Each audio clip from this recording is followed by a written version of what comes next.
Okay, so welcome to Pulp Cthulhu. I think I'm going to do it a bit different this week. So I normally give a rundown of where we left it last time. I think I'm going to hand that responsibility over to the players this time. So anybody going to stick their hand up, volunteer? Oliver. What? I never volunteered, but I do have notes. I'll tell you exactly what happened. Go on then, Oliver. You say you okay. You 2 seconds. I put it on a lot of different games. Is this a basically Phil can't remember where we left off? You have to start by saying... I don't know what you mean. We descended into a moist, dark hole. That's how you have to start it. Oh. So, from my notes, I'll translate, because you don't want it as I wrote it. So, we started the combat with the giant snake that we ended the previous encounter having met, and Randy was eaten alive. And he was swallowed by this big giant snake. It was digesting him, crushing his ribs in, eating him with stomach acid. Being the brave hero that Vinny is, I tried to cut a hole out of the snake, but I was like, it was like I had a little pin. This thing had armor. It was like armor out. I'm trying to cut this thing open. So we resorted to guns and shotguns, and then Alfie went on a snake rodeo. He got on the back of that snake and he rode that beast. And it didn't matter what way that beast swayed, he stayed on top of it. It was absolutely poetry in motion. But completely ineffectual. Yeah, and then Jamie got the killing blow, like all this gun damage, and then Jamie's like, screw these guns, I'm bringing this sword to this gunfight, whack with a rapier, boom, killing blow, giant 30-foot snake is dead. The team is victorious. 100 foot. Don't downplay it. 100 foot. Was it 100 feet? Wow. 100 feet. Wow. I just basically put my sword in his tail. Yeah. And so, so we finished it off. And because none of us thought to make any luggage out of it, which is a shame. I know. Two of us inherited insane talents. I was one of them, and I got insane constitution. Who was the other one? That was Alfie. Alfie, what did you get? Insane agility, I think it was, wasn't it? Or speed, insane speed. Yeah. So the two of us now have pulp talents. And then we are carrying a mummy, aren't we? So the thing that was sitting in the throne at the top of that room was crumbled to dust, and then its throne was a toilet. There was like a big hole going down. So obviously, whoever sat on this throne was just lazy and had a throne/toilet. Who went down the toilet? Alfie and Karina. Alfie and Karina went down the toilet. Then they got up to some sneaky where we all took our headphones off. So I've not even watched it yet. Can you rephrase that? Because that just sounded wrong. I mean, you did something that scene from Strange that we don't know about. But I'll tell you that Alfie was acting weird when he came out. He's holding this thing, and he's got this. He's obviously found some treasure, and he's holding it very tight to his chest. It was very suspicious, like something's got a hold over him. We found the mummy that we are tasked to find. It's a big 8-foot tall snake lady. She was not wearing the crown that Vinny saw when he was in his hallucinogenic visions trying to find her. She was not wearing the crown. We have put Alfie and I forgot her name again. Jesus. Karina, Alfie and Karina then hoisted the mummy up. It is Katrina, isn't it? It says Karina on the overlay. Yeah. No, it just checks the overlay. I was getting confused. Oh. It was originally Karina. We kept calling her Katrina. So the two of them tied the mummy gently up. We brought her up on a rope, and they had some treasures. There was a whip made with crazy thorns on it, like a mad weapon. There was it a scepter? Something like a scepter? Was it? Yeah. Seen that. Right. I was only Katrina or what we're going with? Karina. Sure. Vinny was interrogating about it. And then it is big. It's like 3 foot long. Yeah. There's a scroll. There was a scroll.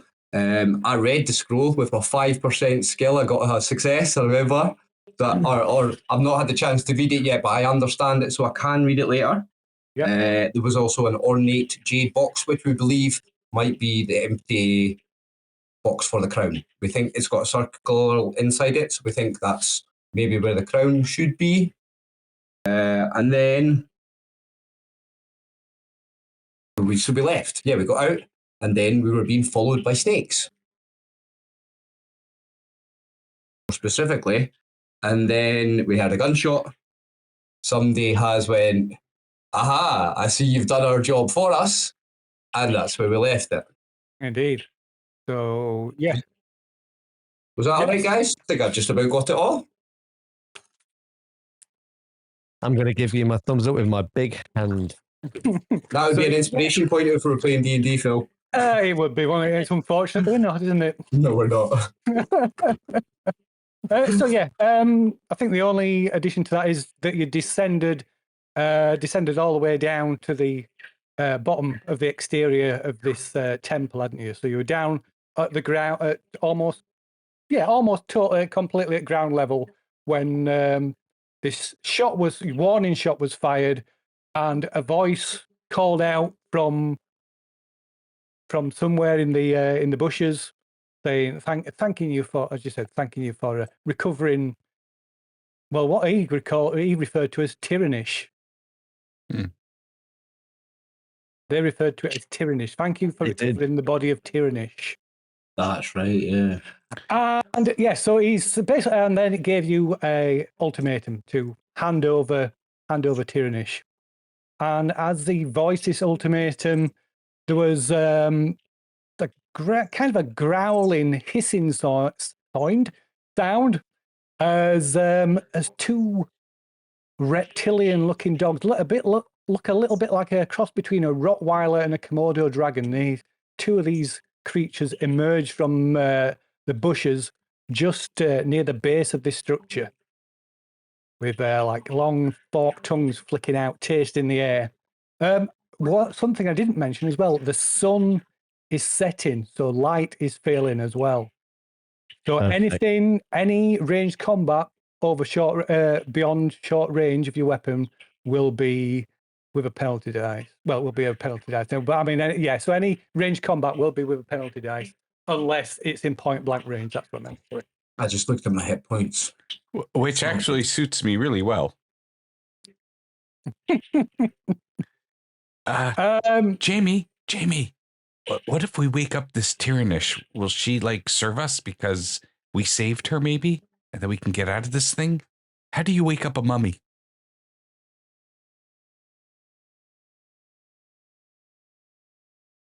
Although this one is clearly alive, you can see. Yeah, you've already Exactly. seen she's breathing. You can see barely noticeable, but you can see the gentle rise and fall of a chest. And she still hasn't woken, despite dragging her up a 30-foot shaft with a rope lassoed around under her arms. Well, I mean, if anybody would know, it's an archaeologist of the esteem that Jamie Moore is. I mean, there are species named after her now.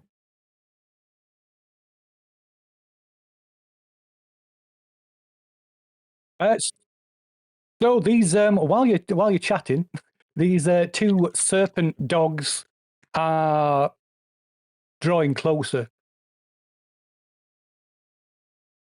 Can we see anybody in the direction of the voices or the voice they shouted? I'll let you make a spot hidden roll, but it will be with a penalty dice. Oh, goody.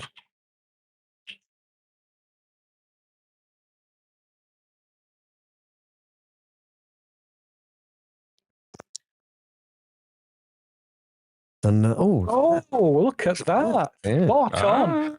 Yes. nice. So you can't see somebody clearly, but you can. You're pretty sure you know where the voice is coming. You can see a bit of movement, maybe catch a glimpse of what might be a figure hiding behind some bushes. They're maybe about 90, 100 yards away from you. So it's just one person. That's all you can see. Okay. Maybe you could show yourself so we could see who we're dealing with. Mm-hmm.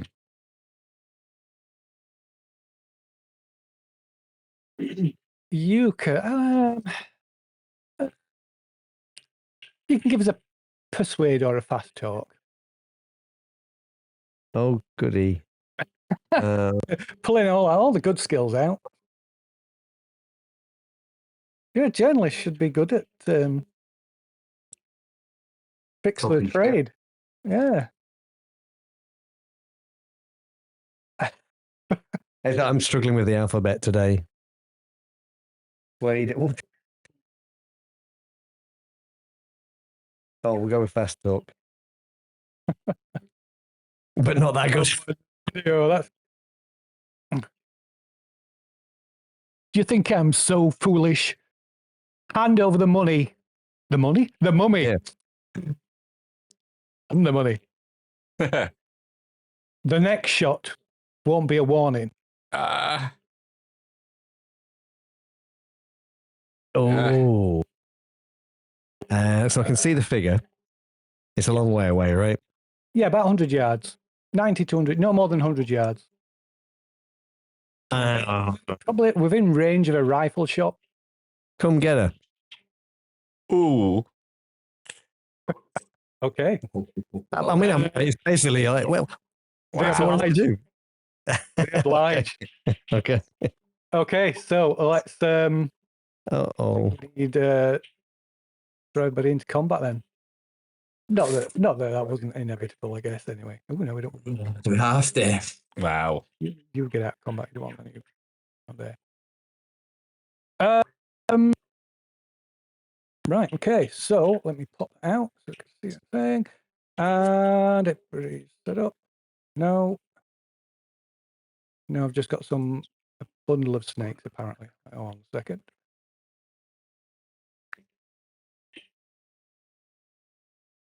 All right. Okay. So, has anybody got the I don't think anybody had the weapons drawn, did they? So the soldiers. Phil, I would like to correct that because I was pointing at the snakes as they were following us. Oh, okay. That's fine. If you remember that, I was pointing a shotgun at snakes. So That's fine. Okay, so you got a shotgun out. So these guys, these have all got theirs out because they were laying in wait. In which case, the first person that can act then is Vinny. Oh no! Don't make me make decisions. And I can't see this guy, can I? You cannot. Do I get a chance with spot hidden? I heard the voice. You can make. Yeah, you can mock. You can make. You can get the same roll.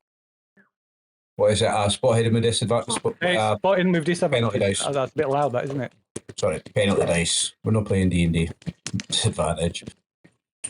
Right. Okay. Let's go. Where are you? Let's go. No. No. Okay. So no, you've no idea where they are. I mean, there's quite a bit of open ground between where you are and the first sort of. Can I get to any cover? There are individual bits of cover, like you can kind of suggest in this image. There's like there's big piles of dirt and rocks, and there's overturned trees. So there are scattered bits of cover in this kind of open area. But there's about, like I said, there's about 100 yards between the base of this tower and a proper line of cover. I'll get behind. I'm just going to try to get behind any kind of cover that I can. I'm not going to shoot nothing. Okay. Just try to dive for cover, and that's me. Right. Okay. So you get to go first. So nobody gets to go before you. So that's fine. That's fair enough. Dive for cover, and no, you don't have to. You don't no roll. Just because you're. No, but if I've got enough action left after I dive for cover, I'm going to start rummaging my backpack for a stick of dynamite. Just have that ready. Yeah. Well, you can start looking. Yeah. Why not? So let's see. Was this guy? Okay, so let's see. We're going to have to roll. What did I do? Yeah. Okay. So there is, so there's a sound of rifle fire, sound of a gunshot, oof, and there's a bullet just like ricochets just off the wall, the structure just behind Alfie's head. narrowly missing him. Get down halfway. And so they're going to fight again, and he's going to go for. Give me a roll. Okay.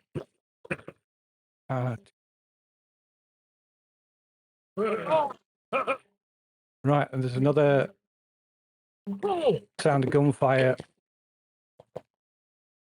And yeah, so the a bullet impact just like thuds into the cover where Vinny's ducked down. And then you see some movement as some figures start to break cover, moving up the flanks, moving up on the left and right, trying to like skirt round.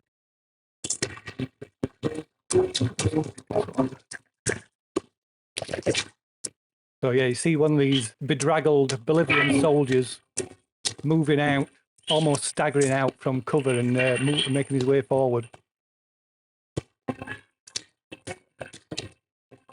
So he doesn't. So yeah, you can see he's carrying a shotgun. So he doesn't fire any shots off because he's not close enough. Yeah, and same thing. These soldiers break from this line of cover and start moving up. Got an idea how many? You can see 4. You can clearly see these now as like I say, they break this line of cover and start moving forward. I mean, this they're trying to like move between bits of cover, but they're out in the open now. You can clearly see them. Okay. And then it's Jamie.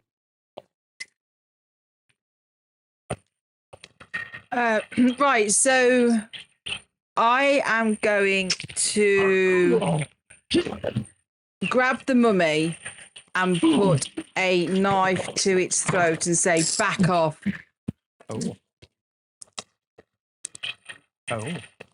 can make an intimidate roll, and you can do that with a bonus dice. Yes, I will do when I can find where it is. There it is. Oh my God, my intimidate is chronically bad.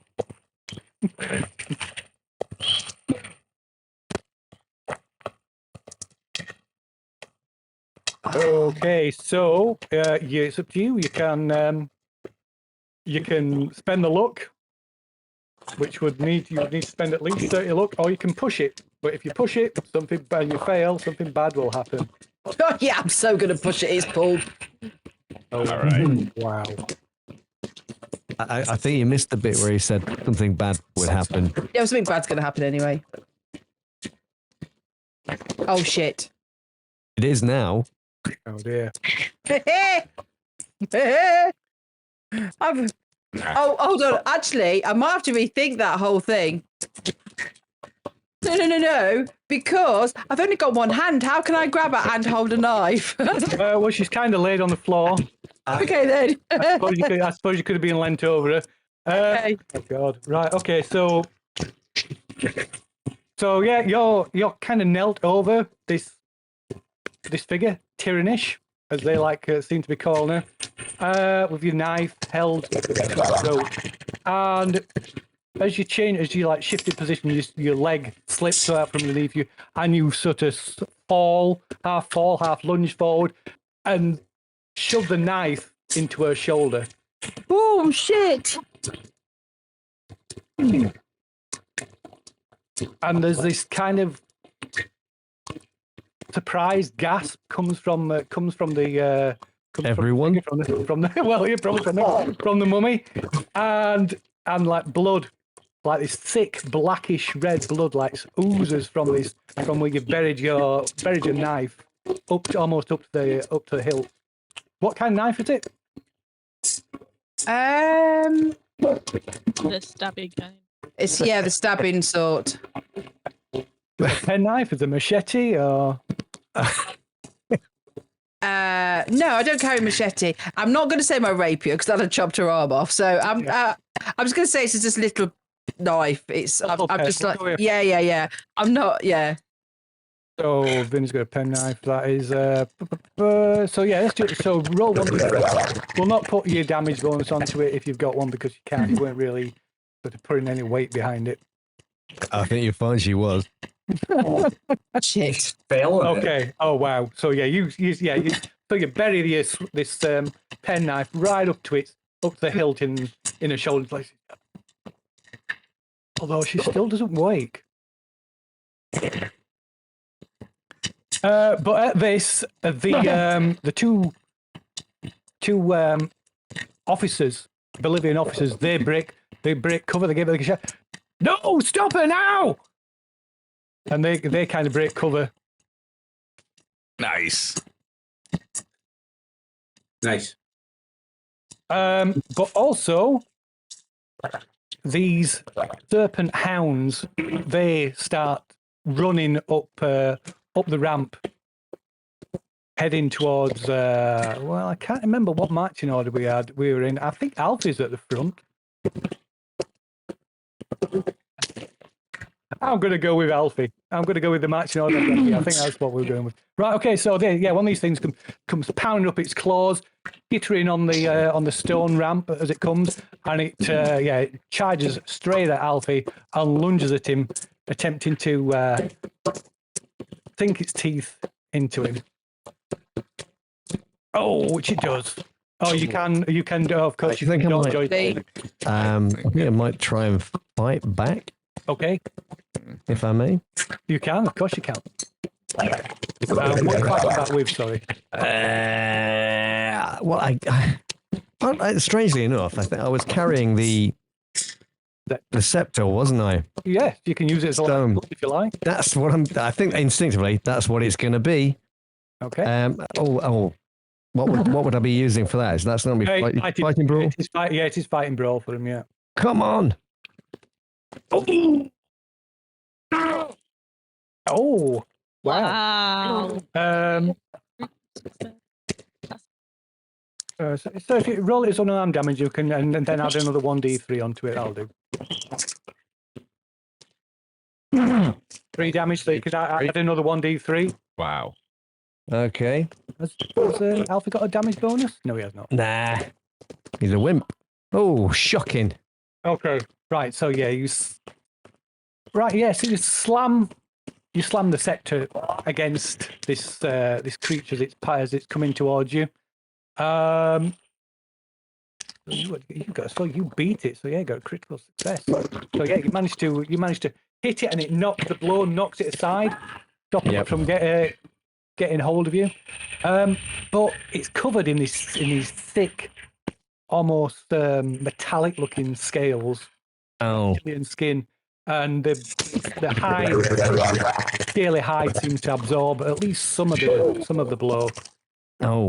What is it about creatures in this bloody jungle? So it does, yeah. So give it more help. Not a good idea. So yeah, it only gives it just a little love tap. Yeah. But at least it fends it off. It stops it from biting you. Yeah. Right, next it's Katrina. Which? It's Karina. Karina. Right. I'm going to change it because it says Katrina on all my stuff. And the waves. When they got it right, everybody else got it wrong. Oh no, it's it is. It's me. I've got it wrong on a token. Yeah, I changed it on the character sheet because you kept calling me Katrina. I didn't want to say anything. Oh. Okay, so it's Karina.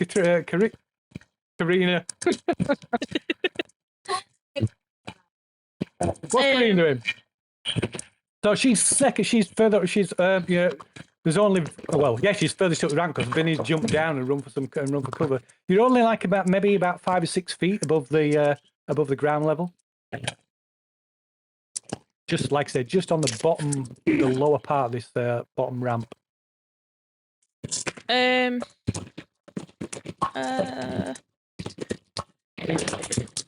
See, I didn't have a gun out, so if I'm to take my gun no, you can still shoot. So you didn't. If you've got your gun out, it gives you a bonus of plus 50 to your initiative, to your dexterity. So you can still. So because you didn't have it out, you can still use it. It just means you whacked on your basic dexterity instead.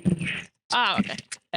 So yeah, I'm gonna try and aim for the officer, one of the officers. Okay. So what are you using? The Enfield. Okay, right. Yeah, that's a normal range because they're a range of about 110 yards. So you're aiming for the one on the left or the right? Okay. Right. So it's base range. Yep. Go ahead. I'm not adding anything onto that. Oh, actually, I'll let it pass. You've missed anything. Okay, so yeah, you fire up a shot, but yeah, you miss. Just goes wide. Unless you want to, yeah, you can. Yeah. Okay, so then it's the second of these hounds. So yeah, this second one comes sort of stalking round the side of its mate, growling at Alfie, and then lunges again. Joe, you can fight back, but I believe because you've Already fought. Yeah. yeah, so it's with a penalty. penalty. Yeah. Oh, that's great. So yeah, it lunges at you, attempts to like. So can I dodge then? You can dodge. So no, dodge is all the same thing. Oh. Okay. I'll fight back with the penalty dice then. Unless I would, if you wanted to dive for cover, essentially dive off the ramp, I would let you do that without a penalty dice, but you will lose your next action. And if you fail, you might land badly. I'll fight back, I think. Okay. Is it going to give me a penalty dice? Think no. Oh, I'll give you outnumbered. There we go. Oh. Whatever. It's going to be failure anyway. Yeah. So. Okay. Right. It fails. It tries. Yeah. So it lunges again. Its jaws just snap shut. Just short of grabbing hold of your leg. So next it's the mighty hunter, Randall. Come on, Randy! Well, I'm going to think that Randall at this point is going to be trying to aim for the one of the hounds that are the serpent hounds that are attacking Alfie.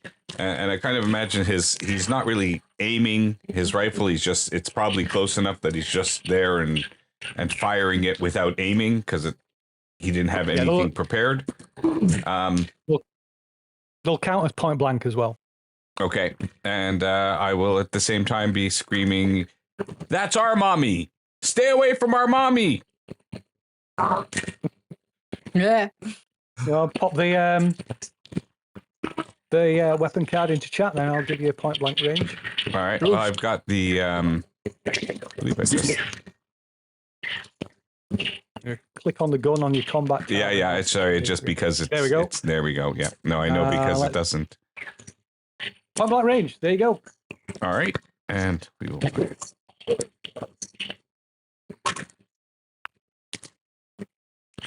Oh, nice. Okay. Very good. Roll for damage. Oh, okay, not bad. Oh, wow, 8 points of damage, not bad. So yeah, so some of the blow is the shot is absorbed by its armor. But am I noticing that this is at least a different type of so there's scale? Yeah, so there's a spray of blood as the bullet clearly penetrates its scales. So this is the yeah, and I'm hoping the noise is what's going to scare it off more than anything else, really. Oh, it doesn't look scared. Okay, of course. That's one thing. It doesn't look scared. If anything, it looks angry. I'll step back then while I shoot. Okay, and finally this round it's Alfie. Give me his mark. Yeah, it's all right. We're having some issues with sound here, so Are we? get Andrew to mute when no, Andrew and me coming through each other's mic. Okay. All I've got is this blimmin' stick to batter it with, haven't I? So I guess I'm doing that with this one that's still in front of me, I suppose. Okay, yeah. So they're kind of both. They're both like stood. Yeah. Oh, brilliant! One's just taking a pretty hefty bullet wound. Yes. Yeah. I to be honest, it'll be the second one that attacked. I think I'll be instinctively lashing out at that one. I believe that's the one that that Randall just shot as well. Oh, okay. Come on. We need to give it, don't we? Tis a hit. Okay. So Just a regular hit. Yeah. Just roll for damage and then roll another 1d3. I'll actually sort out giving you a club in a moment. 3 plus a 1d3. Aye. That's what we'll go with. Okay. Oh, God. Again. Exactly the same as last time. Yep. Okay. So yeah, you smash it around the head like the blood, drawing blood from from the side of its head, and it kind of staggers it slightly, but it's as it kind of it shakes its head, and yeah, it lets out a snarl and sort of rounds on you as if it's going to come in for the attack. Good. But it is the next round. So we're back to Vinny. Okay, so from my spotting cover, who's around me and how close? So everybody else, all your companions, and these two reptilian dogs behind you. There's these 4 soldiers, 2 flat coming up on either flank. So they're probably next. They're the next closest, and then furthest away is these two officers. I want to get close because They're careful. These soldiers, they're not really advancing cautiously. So they're running just quite carelessly. Right, okay. I wouldn't. They're not exactly. I wouldn't say they're running. They're kind of like they're moving. Yeah, not quite walking. Somewhere between a bit of a jog, shall we say? But they're not bothering so much to take cover. They're kind of moving back and forth to bits of cover, but they're not staying. They don't. When they get to cover, they're not hunkering down. Whereas the 2 captains, they're being far more cautious. So how am I in shotgun range then? Am I in normal range? You will have to, if you move up, I will let you be in shotgun range of either 2 of these groups of soldiers, depending which side you're going to go to. Is it possible? Well, do either one of the sides have somewhere where I can move a bit further, but still possibly get behind some cover? There's bits of cover all over the place, so yeah, you can potentially get to cover. Right. Well, I want to take out the officers. If that's my 2 options, left or right, are officers versus normal soldiers. Yeah. Yeah. Going officers. Okay, so you're going to go down the centre then, yeah. Yeah. Still trying to get behind some cover if I can, and I'm going. Yeah. There's plenty. Like I said, there's plenty of bits of cover dotted around. Right, okay, so we'll Try to take you put down the here. barrels into somebody if I can. Okay, so you'll not if you want to close the distance with them. You'll have to use both. You'll have to just move up. You'll just have to like kind of double move up, and that'll pretty much close most of the distance. Otherwise, you can move up half the distance and you can fire with 2 penalty dice, because I forgot to add people's penalty dice for ranged attacks. So I could either have 2 penalty dice, Or move up to within shot. I'm trying to move up to them. Yeah. Move Not get any short range of them. Yeah. Do that. I'm going to move up to try and get in at short range. Okay. Still behind the cover if possible. Okay. Yeah, no problem. You can still take cover. Right. Okay. So as they see you, let's see if we can put these back in the up on the. So as they see you moving up, the 2 captains, they also duck down and take cover, maybe behind a fallen tree, and the first of them aims a shot at you because you're the closest. What's the distance between us now? So I would say you're within about 15, 20 yards now. Right, okay, because I'm just thinking about something else. Okay, so it is. Yeah, This guy first. So yeah, he levels his rifle at you and fires in his base range. Okay, right. Yeah, misses. The shot just goes wild, just wide. And then the other captain, the other officer, fires off a shot.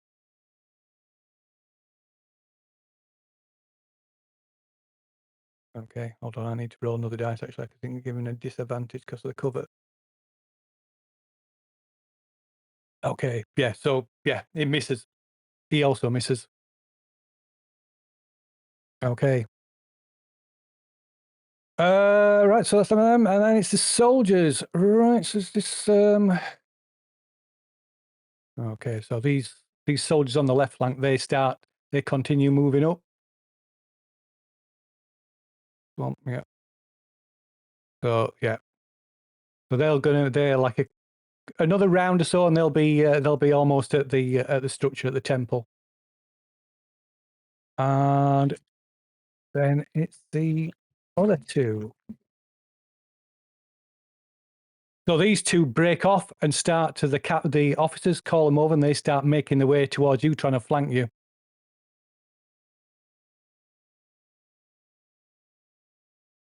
Okay. So yeah, one of them come up, draw alongside, maybe about 20 yards away from you, and level the shotguns at you. Oh, Who, me? oh dear. Yes. Okay, so one of them raises his shotgun, pulls the trigger, and the hammers just click. It's empty. His gun's empty. Come on. Right, and then the next one. Falls over. Okay, so he fires a single shot from his shotgun. Oh, it's got you've got cover though. Keep getting to that cover dice. Come on.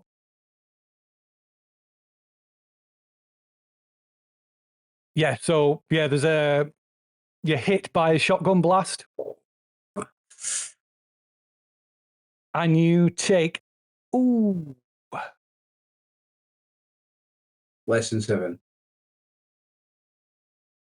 Oh, let me just check that. It's done 2 damage rolls. How much luck do you have for? I don't think. I've already cheated Okay. death once using it. It should be that one. That's why, because it don't know which damage. No, I dice have to roll. 23 luck. Okay, so yeah, 7 points of damage. Oh, you could have just said 6. You could have just said 6. That's me, folks. Did you hear that little giggle? Did you hear him? The kid. He was like, Loves it. You can Yeah, spend luck, remember, to Reduce use damage. damage. How much Yeah. do I need to use? You can spend luck to just to like make it scratch. You need to spend Yes. 20 luck. Right, okay, I will spend Ooh. 20 luck. To stay in the game. That gives you 1d6 health back. So it's like, I'm on. it was just a scratch. Oh, shit. Fuck me, man. Fuck my luck. Yeah. Sorry about the language. You Forge. Foundry. Pissed off. My days, so I have 1 hit point. Okay. Right, let's check that. Jeez. It's not going to be half your health. Oh, wow. You're in a bad way.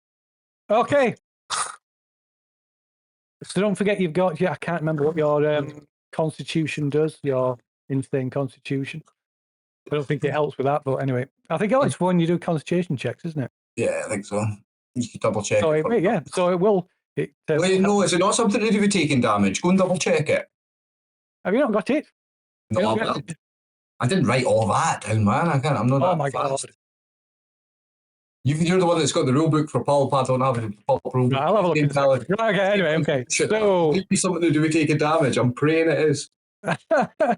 so next is Jamie. I'll Google it.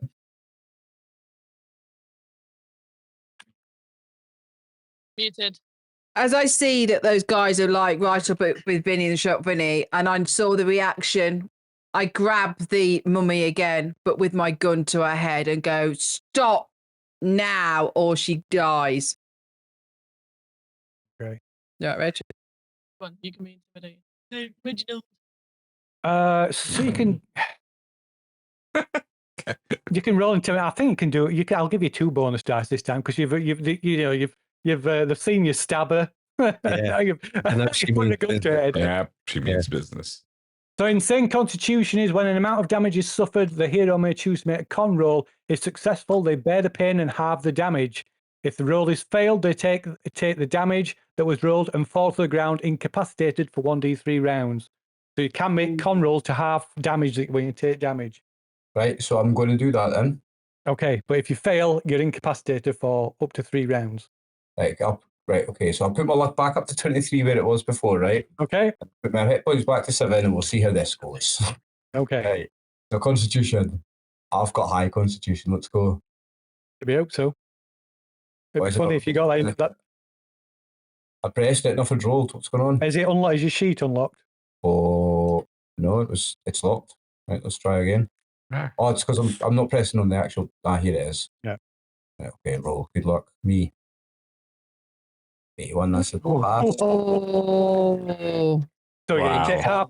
you take half the damage. 81. Talent for me to get. Success. Nice. So half the damage, that'd be rounded up though, so that'd be 4 instead of the 7. So I'm on 3 hit points, but I Yeah. still have my 23 left. You do. So that's a bonus. Come on. Hang in. Okay. So Jamie can make that intimidate roll. I'll give you 2 bonus dice since you've showed no mercy to Tyrannish, stabbing her, now threatening to shoot her in the head. Oh! Ah. Okay. Oh, critical success. I rolled Wow. 1. Wow. Okay. So the officers shout, "Stop!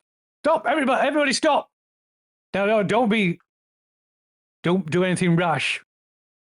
Back off now. Light a stick of dynamite.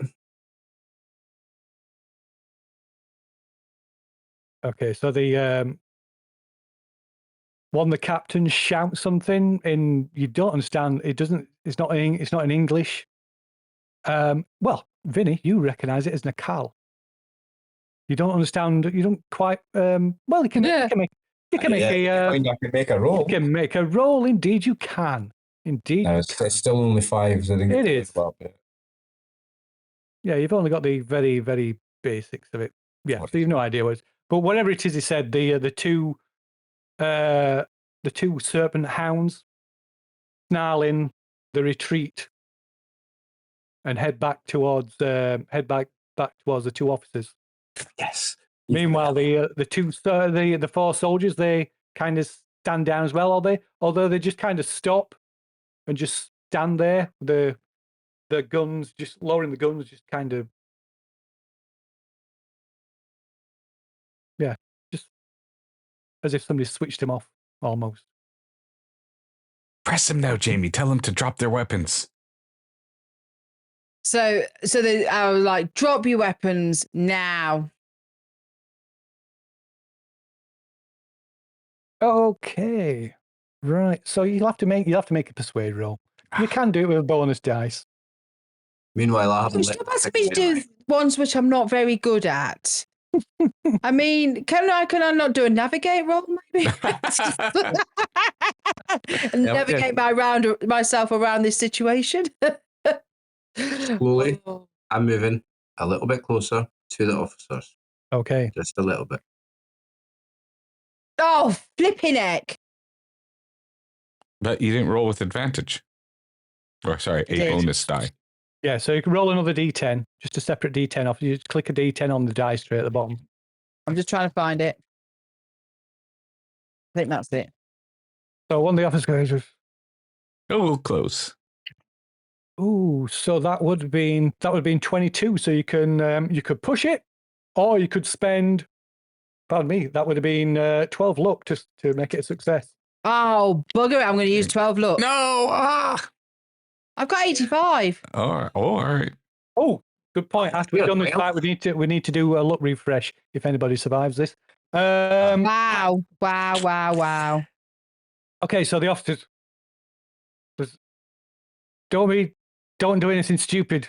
We all need Tyrannish alive. And the Do we really? Why?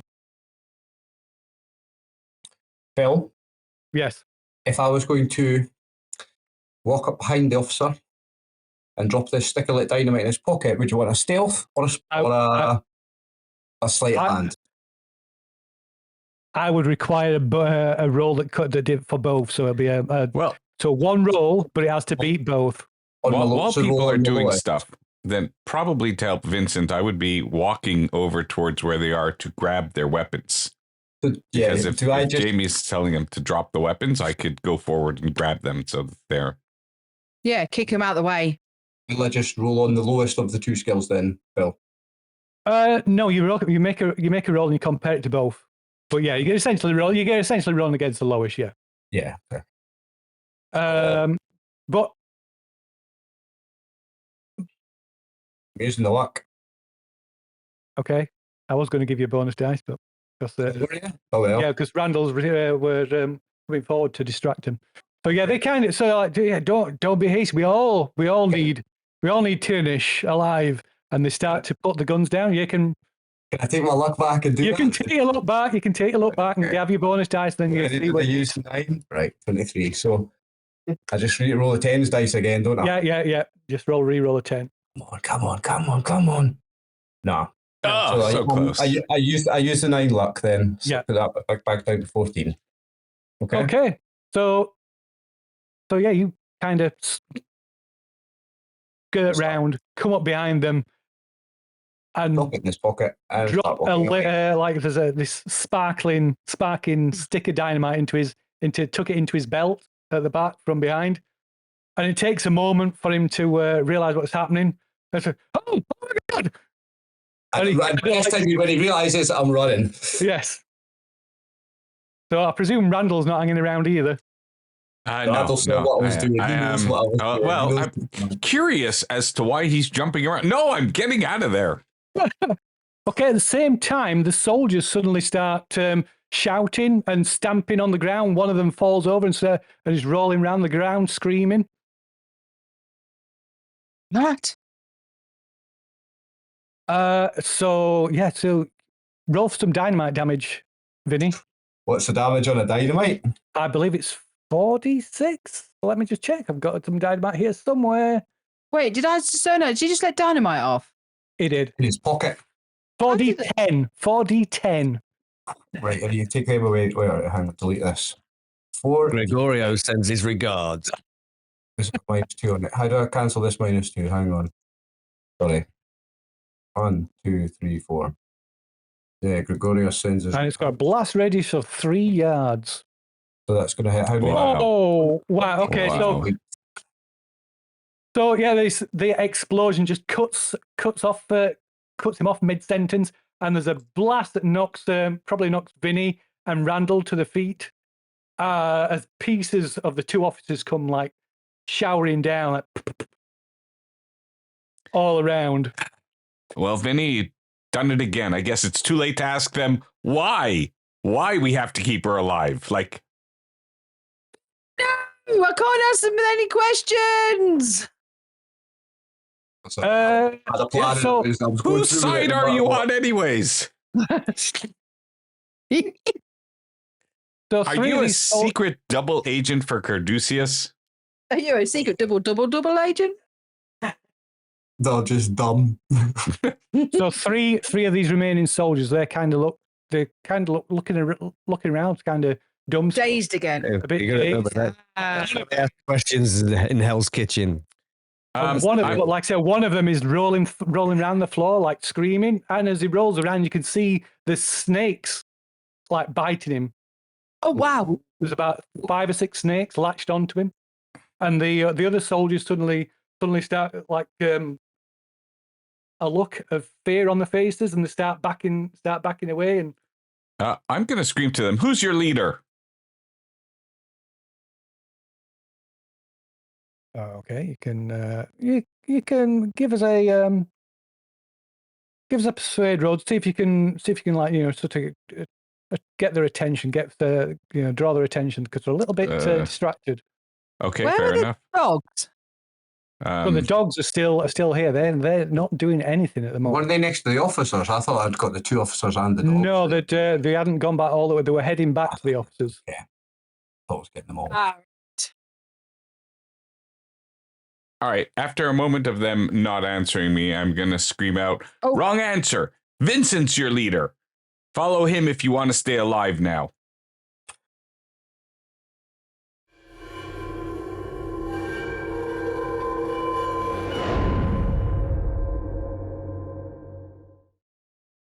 The fight is over. Gunfight is over.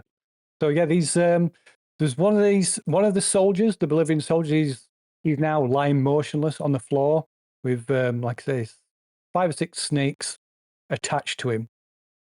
The other 3, kind of in a half half in a panic, trying to get away, like moving away from something that you can't see. It's on the floor. They can't, presumably there's more snakes from the way they're acting. Kind of like, kind of almost dancing on the spot, trying to like get away from something on the floor.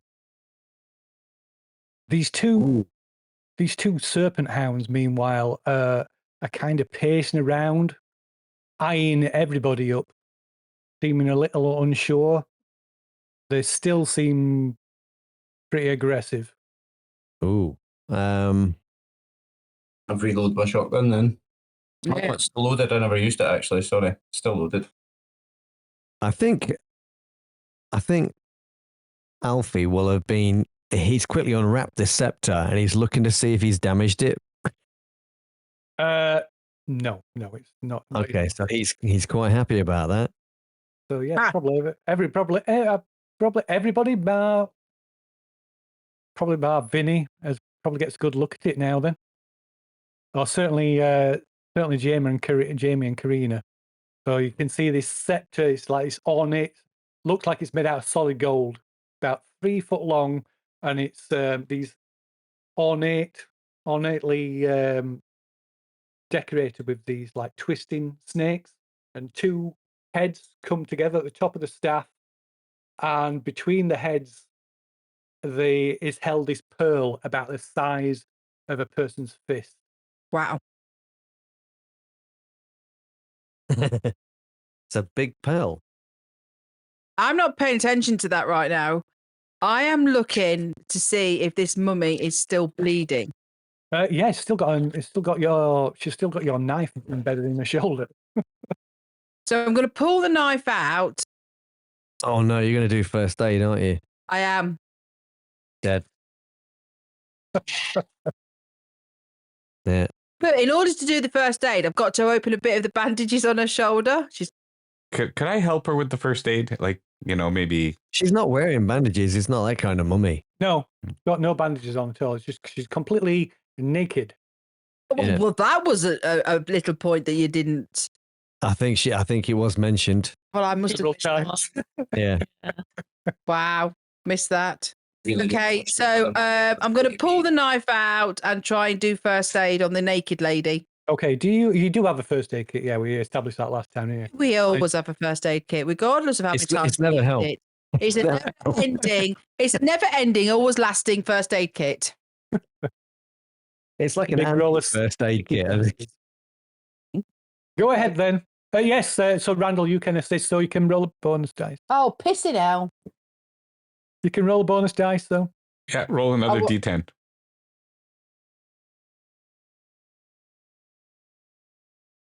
Oh, brilliant. Okay, so that is a fail. You can spend. It's 50, so if you add 8, yeah, I pass. What? Yeah, I'm just doing my own rules here. My first aid's 40, and I failed because I got 50. Oh, shit. So you math. can Yeah, so you can that's spend is it? 15 luck if you want. If you want, you can spend 15 luck. Or you can I'm push not it. sure what rules Andrew's playing. Uh-huh. It's I not think bad, as It the was person just- assisting, I'll spend the luck because I'm assisting her. How much luck? 50. I'm not spending 50 luck. 15. Oh, I could, Well, that's an interesting idea. That's And Randall spend it instead. Ooh. an interesting. Just making up the rules as we go, folks. Love it.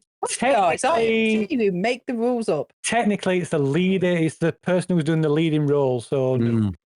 Oh, but I do like that idea, She's but- gonna die. Well, No. she's dead already.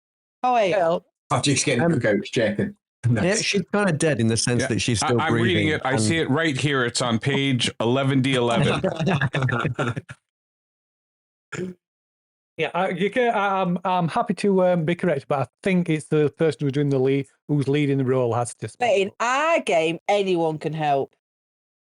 Just spend a look. Who, me? Yeah, If you. you, if you click on the roll, it'll expand it, and there's the buttons for spending the luck if you want. Flipping heck. Well, yeah, you're kind of going on about how much luck you've got and bragging about it. I won't have that much luck now, though, will I? What? Okay. I don't know. She's not, I the think dead woman's One not going hand, to can't die be that anymore. lucky. I think the mummy should spend the luck. She's going to benefit from it. Just like patting the Like, yeah. The dead woman's not The dying. mummy's there doing it. You're doing it wrong. More to the left. You're doing it wrong. So yeah, Randall, you would have to assist. I guess so. Maybe you don't think that wouldn't even give you a bonus dice because you'll have to be Jamie's left hand, won't you? What? That was a brilliant move, Jamie. What were you thinking? burn. Stabbing the mummy to get the officers to stop attacking us. That's bold. That's innovative. That's thinking outside of the jungle. I can't believe that. You are an expert tactician. That was a Yes, gamble that paid it off well for us. Sometimes you have to Something. think. Sometimes you have to do these things. It's, I knew I had to get their attention. So I knew that, by inflicting this, it would work. I think Mr. Lazara's dynamite got their attention. No, they stopped when I shouted stop. Yeah. She distracted them because of what she did. They were so focused on that. That's how I managed to sneak in the back and get that. It's my authoritarian stance on the steps of the. Your authoritarian authority. We've got a psychic connection. I knew what she was doing. She knew what I was doing. It was a We team knew. plan. You know what they used to play soccer with? You have a pair of those much bigger than any of the other men in this party. Feet. Feet. Thought that's where you were going. Well, Okay. So while you're tending to Tyrannish and chatting amongst yourselves, They call it tempting. the two hounds The famous line Buckley. is "You're chatting amongst yourselves." suddenly seem to make a decision. So one of them just pounces on one of the Bolivian soldiers, instantly knocking him to the ground and just savaging him, and he's screaming as it's tearing into his neck. The other one trots towards Alfie. Randy, kill it! Hissing. Hunter man. Phil, Yes. while they were talking amongst themselves, I was checking for wallets on what's left of the two officers. Of course. On it the was. officers, there is not. So you don't find anything. There's nothing left of the officers. Would I be able to take some of the shredding of their clothes, like their uniforms? Like, I'm sure they're shredded, but There would be fragments of their clothes, yes, but definitely, literally just fragments. I mean, yeah. I'm gonna try to drape the mummy over with whatever clothing that I can find off of that, so at least we're not carrying a. Yeah, you've probably got more. Yeah, you could probably want one of the dead soldiers. You could get clothes off. You certainly couldn't get any big enough fragments of clothing from the dead officers. Yeah, That's for sure. Just think it's going to be conspicuous walking with the naked lady through the jungle. So yeah, so this nobody's watching. This soldier is now dead, and this serpent hound is just like tearing chunks out of him. And the other one is coming towards And Alfie. this you other think? one is coming towards Alpha. Yes. Oops. No, not that. No, that's the wrong one. So Is it charging or just literally just walking up? It's kind of stalking towards him. okay. So, I mean, Alfie's been using this scepter. He's been admiring this scepter and making sure it's not broken. So he kind of turns around, points at this thing, and says, "Back off."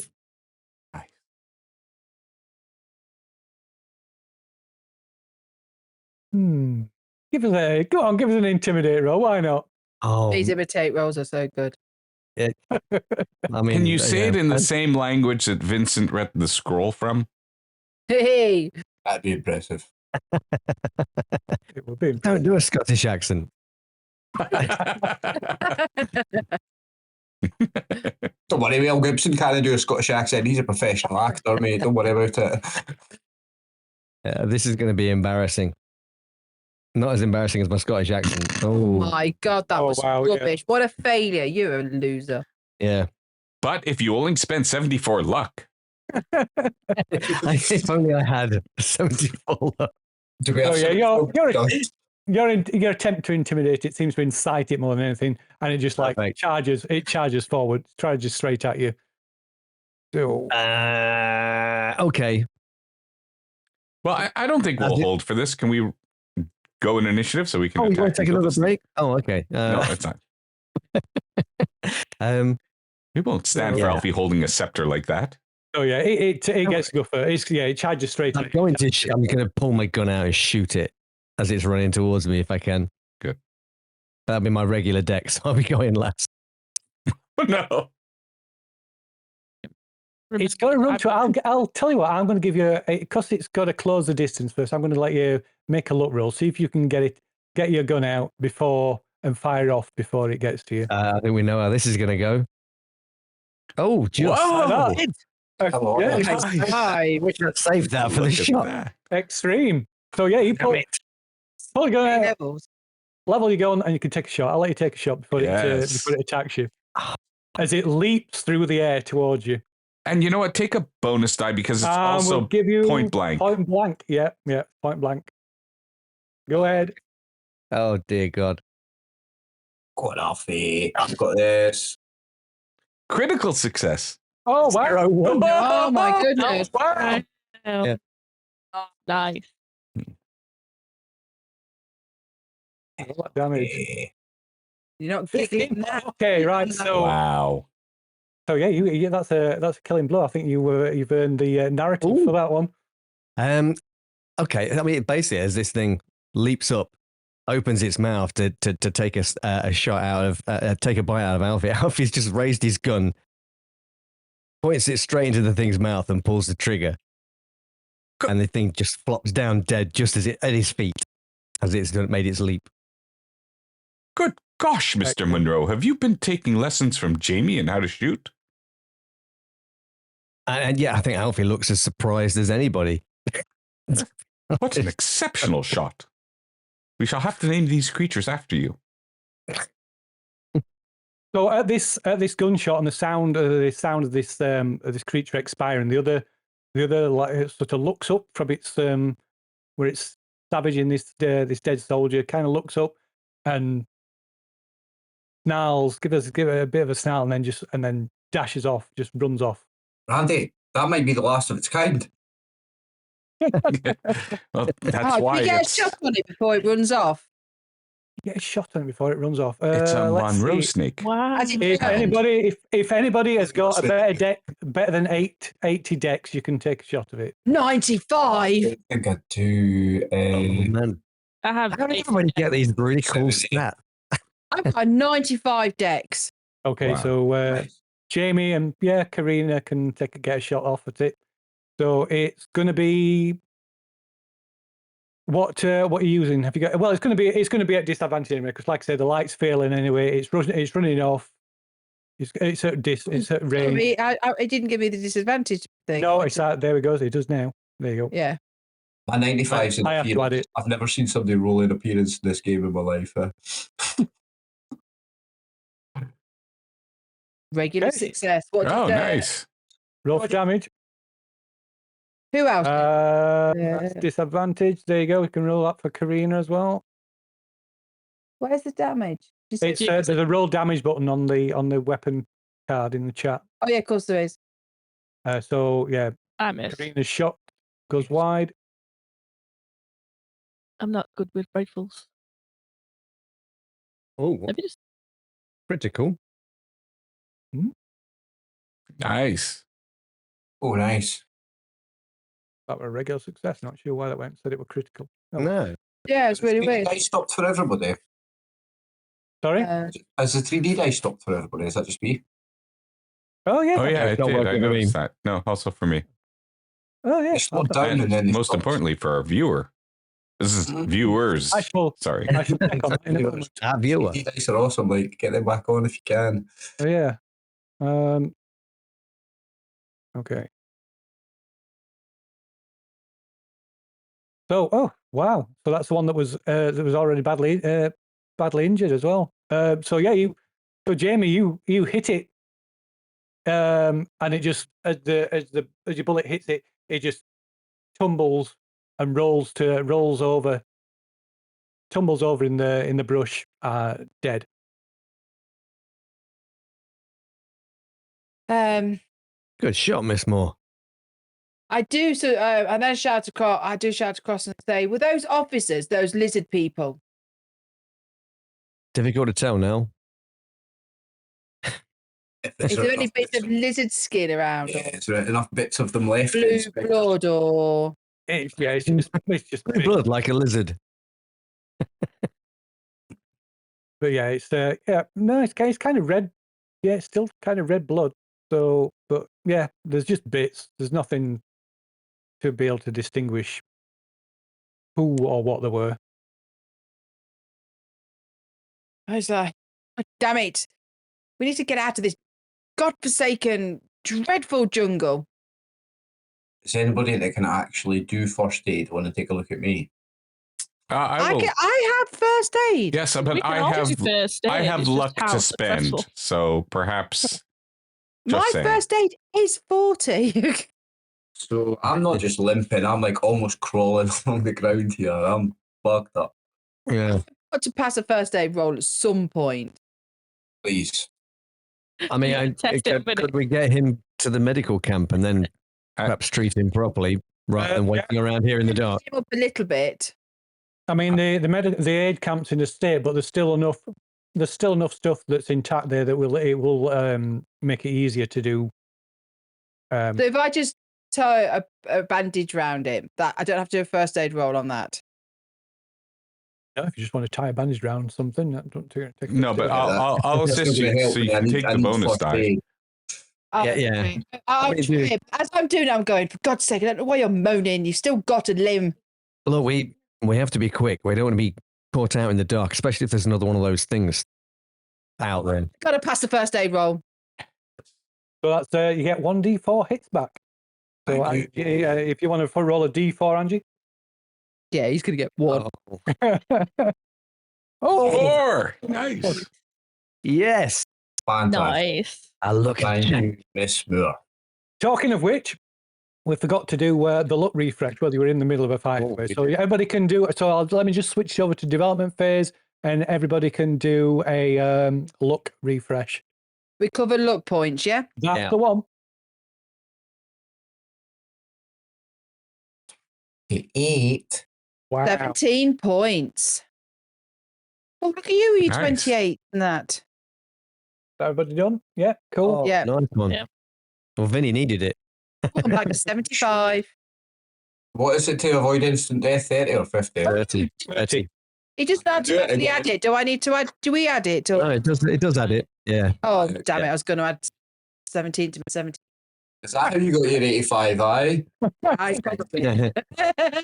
Who would know? I wouldn't. Wow. Right. So Probably. first aid. So let's set them out.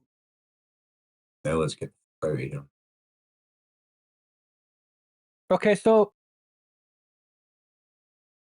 by the time you finished tending to Vinny, and next time you look around, the two surviving soldiers have gone. Forgot about them. Just not kill them or tie them up. No. No. I mean, they didn't seem like they were capable of independent thought anyway. Mm. No. We need to get back to the radio and tell Caduceus that we've recovered the mummy. Yeah, we need to get out of here. And when we found it, it definitely had a stab wound in its chest. Somehow. It's still breathing, isn't it? Yes. It is, yeah. Then The amount of trouble it's causing, it might as well not be. I mean, Jesus, this is getting absolutely ludicrous. But we need to make a thing to pull it along with. Preferably with its head hanging over the edge to hit every rock on the way through the jungle. Miss Moore, you might be the first archaeologist to actually find a living mummy. That is a contradiction in term. Mummies are not living. This is just some comatose woman who's obviously... I understand you're probably in shock and in a lot of pain at the moment, Miss Moore. Let's get back to the camp. Perhaps we can do something about that arm of yours. Well, there's not a lot you can do about it, really, is it? It's gone. I was just trying to make you feel better. Just make a thing that you carry people on, and I've forgotten the word again. Stretcher. Okay, I'll get on with that. I Give us a hand, will you? And I don't want to give you false hope, but in a world where we find a mommy who is alive, could we not find some way to also bring your hand back? You are talking did we? gibberish. Have you been on the beer or something? we actually Yes, pick of the course. hand up? I've seen you do first aid already. No. Yeah. No, it's still in the temple. How do you pick it back? My hand. Yeah. It's in my bag. Oh, You know, interesting. okay. That's gruesome. I didn't, but I've just decided I have. Why not? I mean, It's not going to make any difference. No. So all your rings are missing. To be fair, did we actually? Yeah, you would have bandaged it up, wouldn't you? Yeah, we decided you cauterized it. Yeah, Ah, with the flame pistol. No. yeah. Something, yeah. What is that blade pistol thingy? Ow. Authorized it with a stick of dynamite. Alfie. Yeah, okay, that's it. The only thing we know, dynamite. But yeah, we'll make a stretcher. Okay. So yeah. Well, let's say you managed to cobble together some means a makeshift stretcher to help you assist you in carrying this body back, whoever it is, whether it's Tyrannish or whatever. Is that a name that Miss Moore might have heard of? Is that? I'm thinking if it's like would it be some name that she'd be familiar with from her historical studies? I don't. No. Do I have a 5% chance to know if it's in that language? Cal or whatever it's called. Nakal. Cal, yeah. Do I have a 5% chance to know if actually, it's in that language? We do have 5% Cthulhu mythos now, don't we? You can make a Cthulhu mythos roll. You're brave. Do you really want to make that roll, though? So I'm thinking you're brave. Yeah, I'm gonna make. If something bad happens. No, not today. Yeah. I'll tell you a story later about a failed Cthulhu mythos roll. It's a good one. I'm rolling on Nicole just fell. Okay. Yeah. Ouch. Cthulhu Mythos. I've only got 0 on that. Where do I roll that then? That's right, because you didn't. Things happened, didn't they? Too. And just because Was I supposed to put something on there? No, Oh, No, you haven't gone. Unicorn- Yeah, because we got the insanity thing, didn't we? it's really not going to be rolling then, is it? mythos. So yeah. You don't have to. You don't need to make a language roll for that. It's the intonation of it as that when the officers pronounced it. It certainly had. It sounded like he were like it could have been Nakal. Yeah, not certain, but like I said, the intonation on how he pronounced the officer pronounced it. It did give that impression. It's from that language. Okay.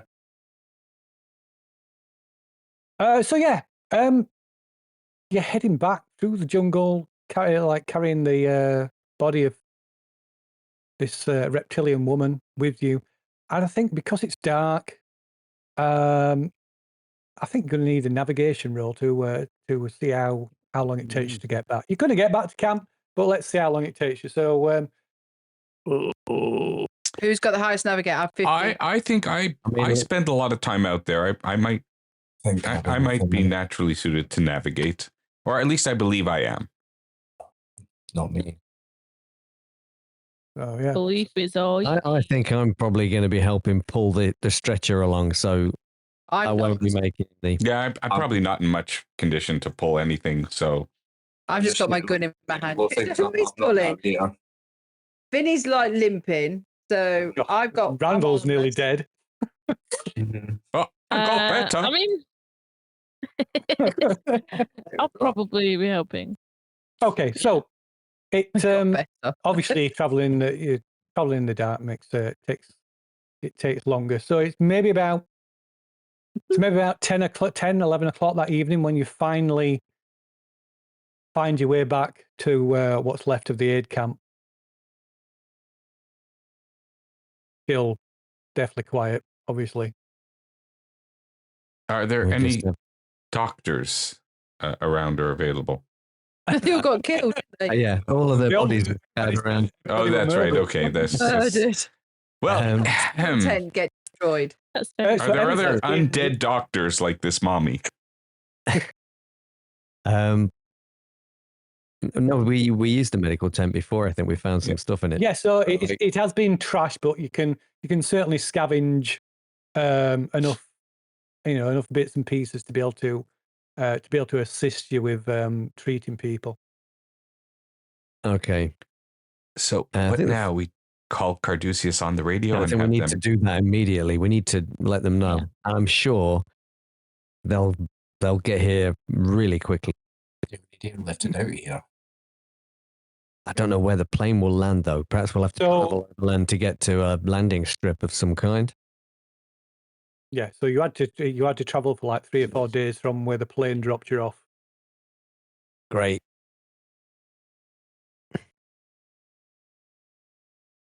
Okay. Perhaps Alfie will get on the radio as soon as they arrive back at camp. Hello. Oh no, not the radio again. Remember, you're Alfie Monroe. Code word 11111111. Okay, so Can anybody hear me? Over. for quite a while you just get static, and then eventually there's like a faint voice comes back. Says, yes, this is Caduceus headquarters. So who is this? This is Alfie Monroe with the Bolivian expedition. Ah, we'd feared the worst. Yes. How are things going over there? Not great. But we have recovered the item. And we need medical assistance, and we also need to get out of here as quickly as possible. Right, you hear some like the sound of them like covering the microphone up. You can hear this like muffled. Like, they found it. They're gone. They actually did it. You can hear like this conversation, a bit of a back and forth in the background. So that's excellent. Well done, team. We knew we could rely on you. Well, that's excellent news. But we're in rather poor shape, old boy. We'll get right on it. We'll send a plane to the rendezvous point. At the rendezvous point. Yes, where you were dropped off. I'm afraid you're going to have to make the journey back through the jungle. To I mean, there's 3 days away. There's only a handful of us, and we're all rather injured. I'm afraid that's the closest we can get to you.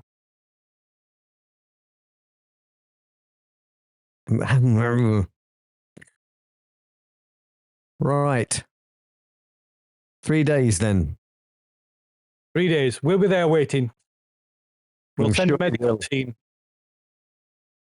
I need more than that by the time we bloody get there. Better send a priest as well. Okay. Any particular denomination? Catholic. Really don't care. I'm Catholic. Vinny's half Irish American and half Italian American. He wants a Catholic priest. Well, it's a little beyond our remit, but we'll see what we can do. It's this Caduceus signing off. Mm. Okay, I'll drop the receiver down angrily onto the desk. What did they say? How soon are they getting here? And we've got to travel to the rendezvous point where we were dropped off. What?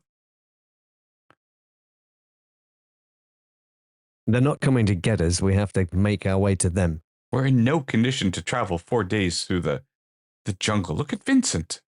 Now I know. I told them that, but they didn't care. Jamie's missing a hand.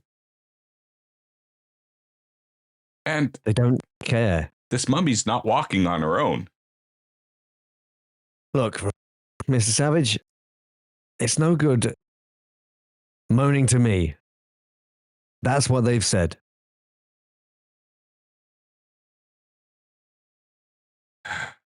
Did you ask if there was anybody else there you could talk to?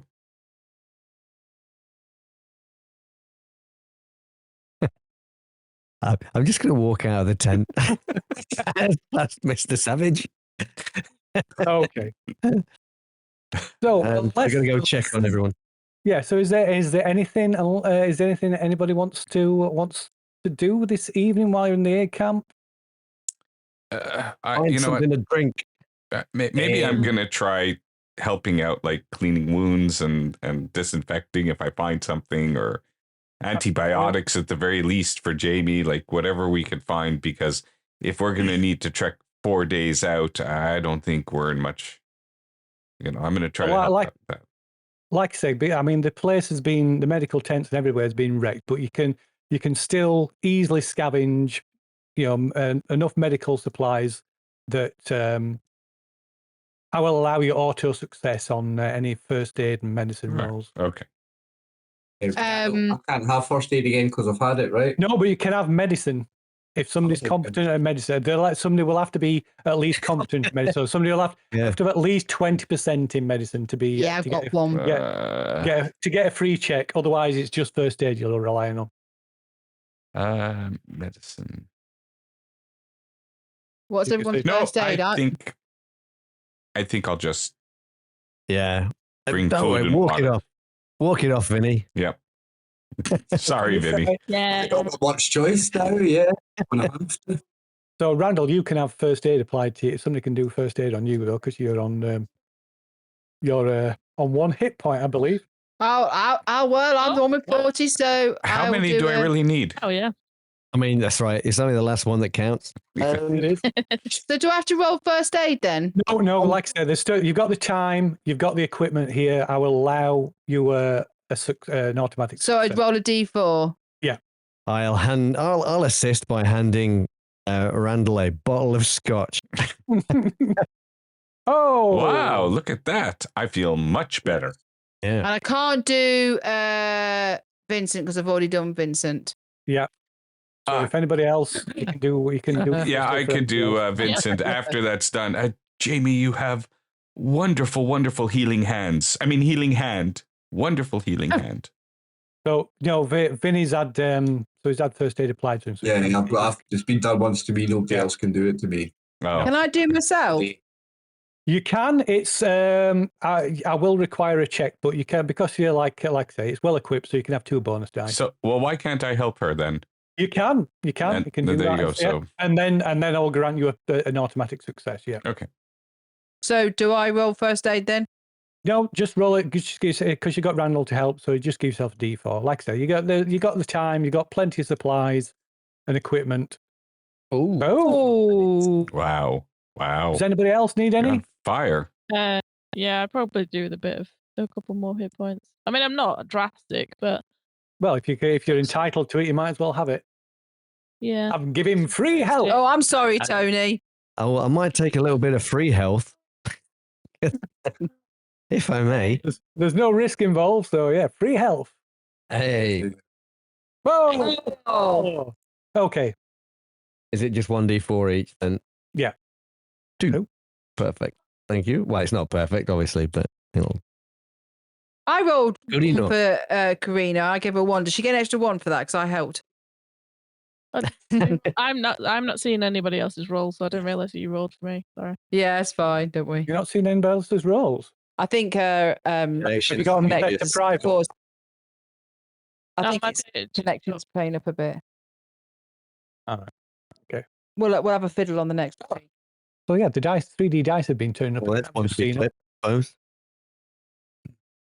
Has everybody else seen the 3D dice? I'm seeing them again. All right. Yeah, I was. Yeah, I think yeah, I did. Here, Yeah. up here. Yeah. I'll just do a bit of dice. Yeah. Sure. Cool. Very good. Oh no, I didn't. Weird. I heard it. I had it. Yeah. Because you did a secret dice. We didn't see that one. Oh right, yeah. Sorry. Yeah. That's true. I'll roll the dice. Yeah, sorry. There we go. There we go. Wow, look Yay. at that. That's a lot of dice. Nice. Right. So you spend possibly a sort of, a comfortable but fitful night in this deserted aid camp. You're still surrounded by the dead bodies of the aid workers and the doctors and a few soldiers who were executed as well. Do you think we should burn these bodies or something, or there's too many to bury?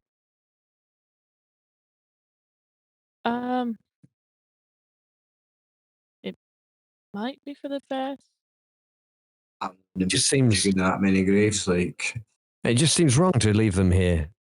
Yeah. Yeah, I think burning them might be for the best. To give their bodies some peace, I guess. Yeah. Okay. We'll wait until we leave, maybe, to set the fire. digging graves is above my pay grade anyway. I'm not doing any of that. They can get burned. Okay, so before you depart the aid camp the next morning, you take the time to like drag all the bodies together and set a funeral pyre burning. Yeah. And yeah, so that this column of thick, foul-smelling black smoke marks the serves as a signal to where the location of the aid camp as you head south through the jungle. And you travel south for 3 days. You eventually reach the landing strip, and good to their word, Caduceus is there waiting for you with a plane and medical aid and a priest, surprisingly. Wow. Nice. Can I get 3 days worth of first aid checks, please? And can Randy as well? There's no need because you'll. Yeah, we're going to make it back to civilization, hopefully. Yeah, 'cause I'm Okay. sure nothing will happen on the plane ride home. We made it back. Don't say that. Almost whole. So yeah, you board the plane. Tyrannish is loaded on board, and yeah, the plane takes off, and you head back to New York. Us at the plane, or is it literally just a plane and a priest? So it's a plane. There's some Caduceus staff, but there's nobody. There's no higher ups. It's just a pilot and No Shapiro. yeah, no Shapiro, no. Oh, Shapiro would have been getting a punch in the nose if he was there. I'm so happy you're here. Thank you for coming. Yeah, you're a little late, but We could have done way better earlier on, but still, you've got some work to do. We've seen some things. Yeah, One sec. back to New York. unique New York. Ba-ba-ba. Over there, New York. Right, so Sweet. so it takes you probably about 2 days for stopover, the flight back. So it's the 19th of March, maybe about midday, around about midday when you get back. 19th of March. It's also 19th of March there. And you arrive on a private strip at the main airport. We're on a private strip to one away from the main terminal. And waiting on the runway is Shapiro and several Caduceus staff, along with an unmarked truck. 2 cars, and a private ambulance. Wow. Oh. I So assume for us. as you disembark, Shapiro comes over. So it's first. I think it's the first time you've actually seen him in person. Is So this is what Shapiro looks like. As we approach him, I slap him. Oh. I was just Wait. saying. Who's got the highest dexterity, me or you? yeah. Because Was mine? You're slapping him with your left or right I hand. think Jamie's was 55. No, I can't see. I can't see my sheet at the minute. I've lost the thingy at the side. Because Oh, one you're of back. the Yes. Double click your token. Double click your token. It'll open up. token. That's clever. Okay, dexterity 95. it's all Yep. yours. It's all yours. Yeah. Okay, so yeah, you walk before Yeah. he's just about to open his mouth, and he's like, and he just goes bright red. Says, really, Miss Moore, what? There was no You call for that. Absolute terrible, terrible individual. You sent us out there. Look what's occurred. Look what's happened. I don't know how you'll ever sleep at night. God will look down at you and he will scowl.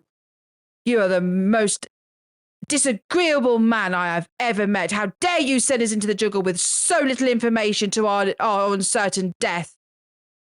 I really can't apologize if I'm so sorry. Would you be snivelling and apologise to me, you imbecile?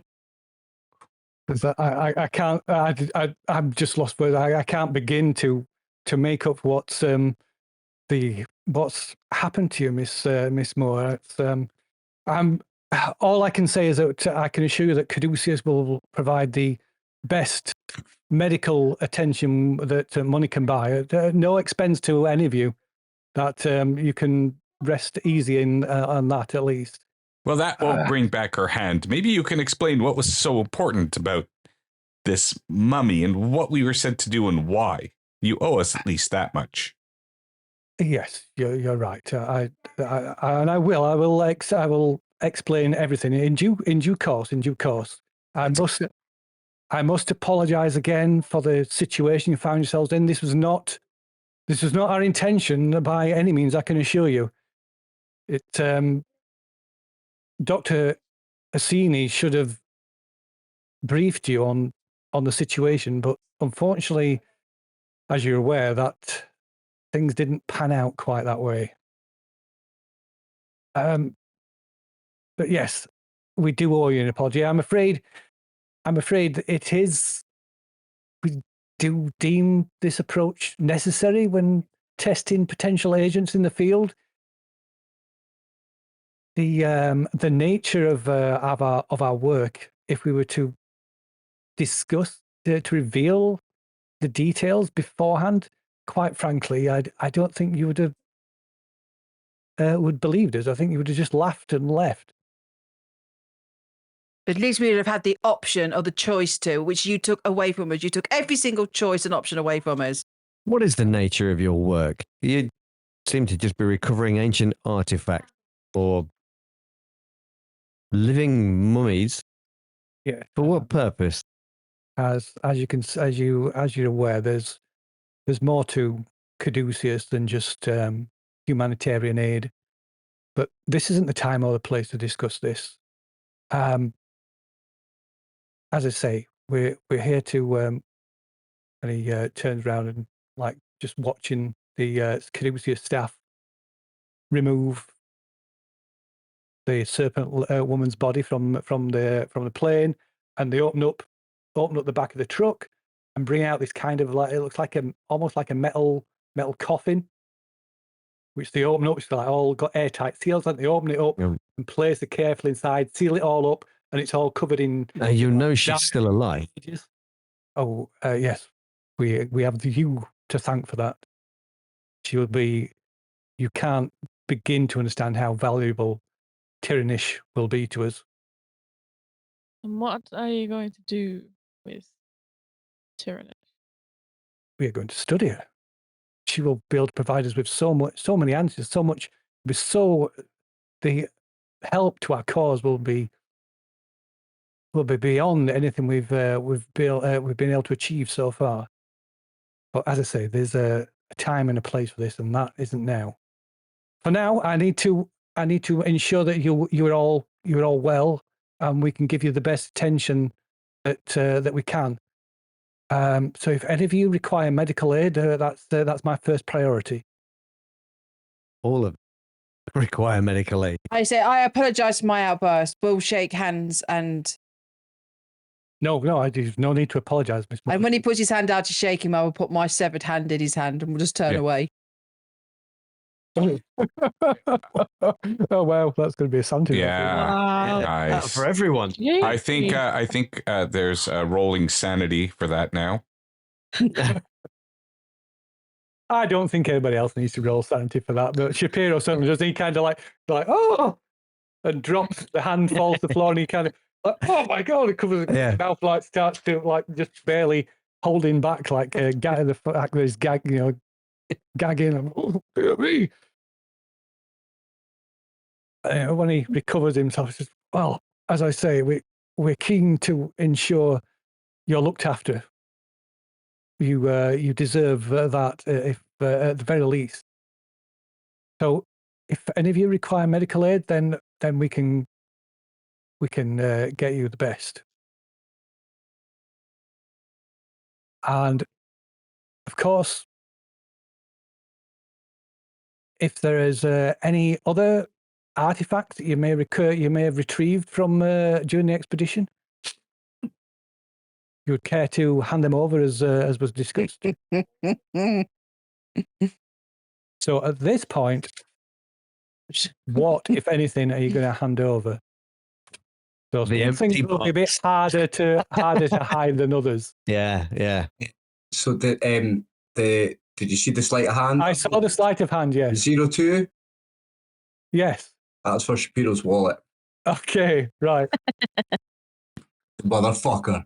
The Okay. for his So, wallet. so Shapiro's wallet. There's his driving license in. Maybe some business cards. A single condom. What? And about $100. Nice. Big thick wad of $100. Ow. So A lot of cash. yeah, like I say, some things are going to be a bit harder to deny that you've got than others.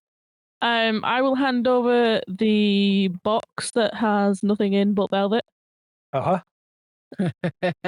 We're about the scroll. I think. Vinny had the scroll, I think. Yeah, he I would do have have had the enough scroll time to for study it now, no? Yeah, that's right. So no, it'll take longer. It'll take much longer than that to study it. Okay.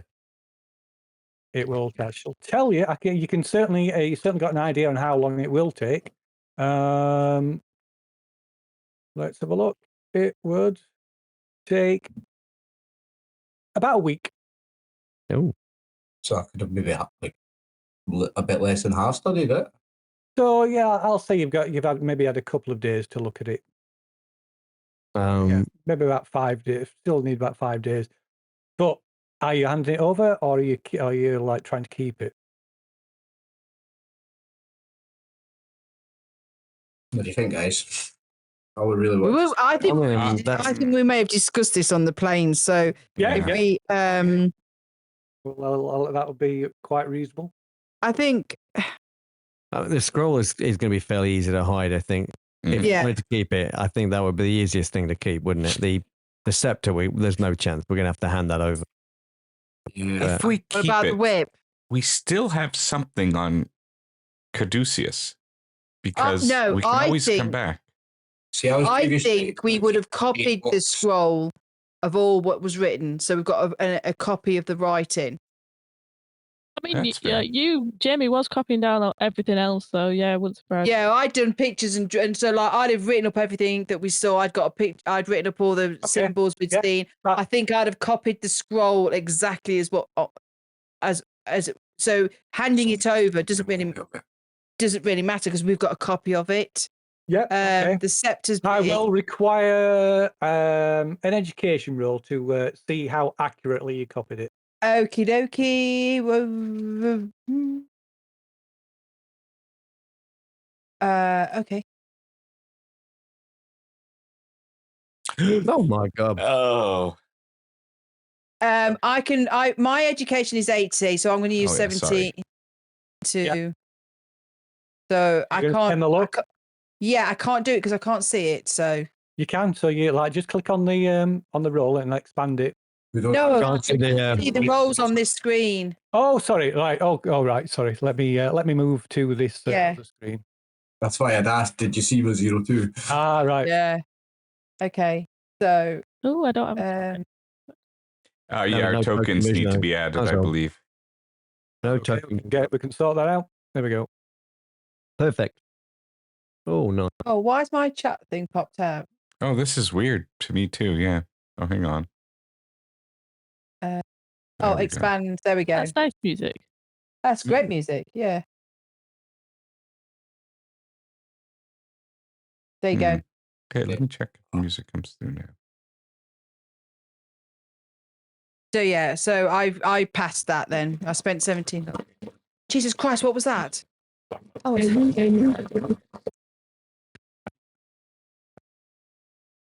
Are you all right, kiddo? yeah, I had the music really loud and they changed the music. Yeah, into sorry, sound it's- effects. it's- No, it's was, not you, it's in my ears from Foundry and it's like, Okay. you know. Oh. That really made me jump. So you make a Perfect. legible copy of the. Not a perfect copy. but Perfect. No, it's perfect. It's not perfect. It's not. It's In my eyes, it's perfect. Yeah, you maybe think it's perfect. You've done as good a job as you can. yeah. You wrote it with your left hand, so it's not as good. No, I lost my left hand. I've got my right hand. Yeah, that's why it's not as good. You're such a dog. I take I take the little cloth that's covering this scepter and I kind of stare at the scepter for just a few moments and look up at Shapiro. Finders keepers? He kind of chuckles and then sees that you're being serious and says, I'm sorry, Miss character's name? Monroe. Mr. Monroe. I'm sorry, Mr. Monroe, but that's not part of the deal. Mhm. I can assure you, you will be handsomely compensated for your efforts. Yeah, and as Shapiro goes to take it, Alfie's still holding on to it. And so you get this like awkward situation until Alfie kind of lets go. Okay, so Shapiro kind of like looks at you and tugs it from her, like, eventually just wrenches it from your hands. And he hands it to some of the staff and they stash it in the back of this truck. So you're handing over the scroll, you're handing over the scepter, you're handing over the empty box. The box, yeah. What about the 12-foot whip? That's What not. about the whip? That's entirely up to whoever's carrying it, I guess. Whoever that might be. Yeah. Nah, I wouldn't even. I'll hand not over giving away- not gonna I'll lie. hand over the box. I actually stole the box from you guys last session, but You did? I'll hand it over. What about the little fire breather? Oh. Vinny's got that as well. You know you want to. That wasn't one of the artifacts from the temple. What was a random monkey had that in the jungle? Right? Yeah. And there's one. Yeah. Can't remember. Did Alfie find that whistle? I can't remember. No, but somebody did. Somebody found the whistle. Was it Randall? I think it Could was be. Randall. It was at the site, wasn't it? Yeah, I- somebody. Yeah, I think it was had a- Randall. I'm yeah, pretty sure somebody had Randall. a I've forgotten all about that until you well, just I mentioned think it. if I I'm forgot sure all Randall about it, it's just somewhere in my bag. Okay. Yeah, right. Yeah, fair enough. Yeah, so it's Once that. again, wasn't found at the temple, so Yeah, so it's that. that doesn't count. Okay. Very well. So you forget about it. So you're giving the empty box, the scroll, the staff, and Now, Tyrannish. it's very, very lucky that box is empty because he might have been getting it with a lipstick of dynamite in it. And if Jamie had given him a good slap, that box might have been going back to him with some lit dynamite in it. Okay, so the first thing they ensure is that all the lizard, the serpent lady, and all these artifacts are secure, and the truck leaves the airport. And Shapiro turns to you. So, what can I do for you? Do you, if any of you need any medical aid, then we can sort that out. We'll send all you to need the best medical aid. hospital. Then, if you'd like to climb and get into the ambulance, then we can get you to the best hospital in New York. As I say, you don't need to worry about any hospital fees. We'll take care of that and make sure you see the best. You get the best attention. Maybe a good place to take a break as we disappear off in the ambulance. Yes. Yeah, we have the yes. And but yeah, so before you do drive off, it says, is there anything else urgent you need to bring up? We are going to want financial compensation. Oh, don't worry, Mister. Don't worry. Don't worry about I mean, you know, I would. I'm still a little curious. I would have tried to speak to Shapiro to find out, you know, what did those other soldiers want? I'd like to discuss with him some of the odd things that I've seen, in terms of like skinless, people that aren't really people. They were like just maggots and skin. Like those things are really troubling me. Dinosaur dogs. I understand, Mr. Savage. You have lots of questions, and I can assure you, I will provide the answers to all of your questions, but not today. We'll speak soon. We'll speak again soon. I'll be in touch in a few days. But let's. It's more important that we get you all seen to. Make sure you get the medical attention that you need. So he bundles you off into the ambulance. He thanks you again, apologizes again profusely. It does seem really genuine in his his regret the situation you were put in, and he sees you off. And I did take my hand with me, by the way. Oh, you didn't? Well, he puts it in the ambulance with you.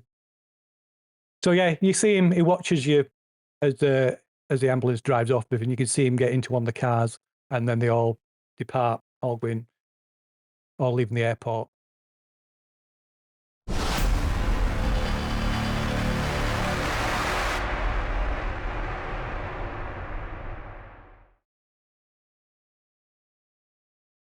Right, so back of an ambulance, aren't we? So you're heading through the streets of New York. So it's 1933, of course, and New York at this time is a bustling, growing modern city. The Empire State Building has been open for 2 years, and the Manhattan skyline, which you can see, is becoming home to the skyscrapers that will define it in the public consciousness. The roads are filled with motor vehicles, and the sidewalks throng with people from all over the world. The Great Depression is still in full swing, and many of the people that you meet are looking for work or desperate to make money any way they can. Soup kitchens are a common sight, as are people selling anything by the side of the road. So you get people selling apples and whatever else they can just to scrape together a little bit of cash. But people are really struggling and suffering around this time. And whereas the upper crust are, doing all right, Jack. Morning, losing a few percentage, but doing okay. So you arrive at one of the best hospitals, or the best hospital that is available in New York. It's one of the newest, one of the best equipped. And you all given private rooms in the hospital and seen almost immediately by the doctors. So, Karina and Alfie. When the doctors see each of you, they pay. When they give their examining you, they do a full examination, so you can't, get in your hospital robe, but they disrobe you. And they, as soon as they see your back and your sort of hit and Karina's hit, which is still like covered in all these blisters, and the skin's all red and blackening, and they're like, it's you see, the doctors are like really interested in this. They call it to the point that it's like calls in two or three other doctors. This is. Can you tell us the source of how you received this injury? Work accident? A work accident. This looks like some kind of chemical burn, or that would possibly be the most sensible explanation. I suppose the real question is, can you treat it? well, I think this. I'm surprised nothing's. It's not become infected. It's this needs seen to straight right away. Well, yeah, we'll have to get you into. Give you some local anaesthetic and get you into surgery straight away, I think. Wait, surgery? Surgery? Yes, we need to just a precaution. Don't worry. So you're wheeled off. Antibiotics are a precaution. Surgery is a treatment. So yeah, you're wheeled off to surgery, both to separate theatres, of course. Mm-hmm. And you're given, like I say, you're given a local anaesthetic, and you can feel them. You can feel them. They're like there's a removing this dead and infected skin, and all these, and like removing fluid from these blisters. These big, huge, they're like, and they've grown in size. And as the procedure continues, you hear them. You clearly hear like these intakes of breath, and like, oh, it's the worst case of ichthyosis I've ever seen. I've not seen. Have you've seen anything like this before? And they're all crowded around staring at. And Karina, you because this is on your hip, around your hip area, you can get kind of a view of this, and it's kind of obscured. They've got like sheets over, so it's kind of, but the sort of all the surrounding area, so but you can still see the exposed area, and they've pulled the like skin almost sloughs off, and beneath it is this patch maybe about 6 or 8 inches across, and it looks like snake skin. What?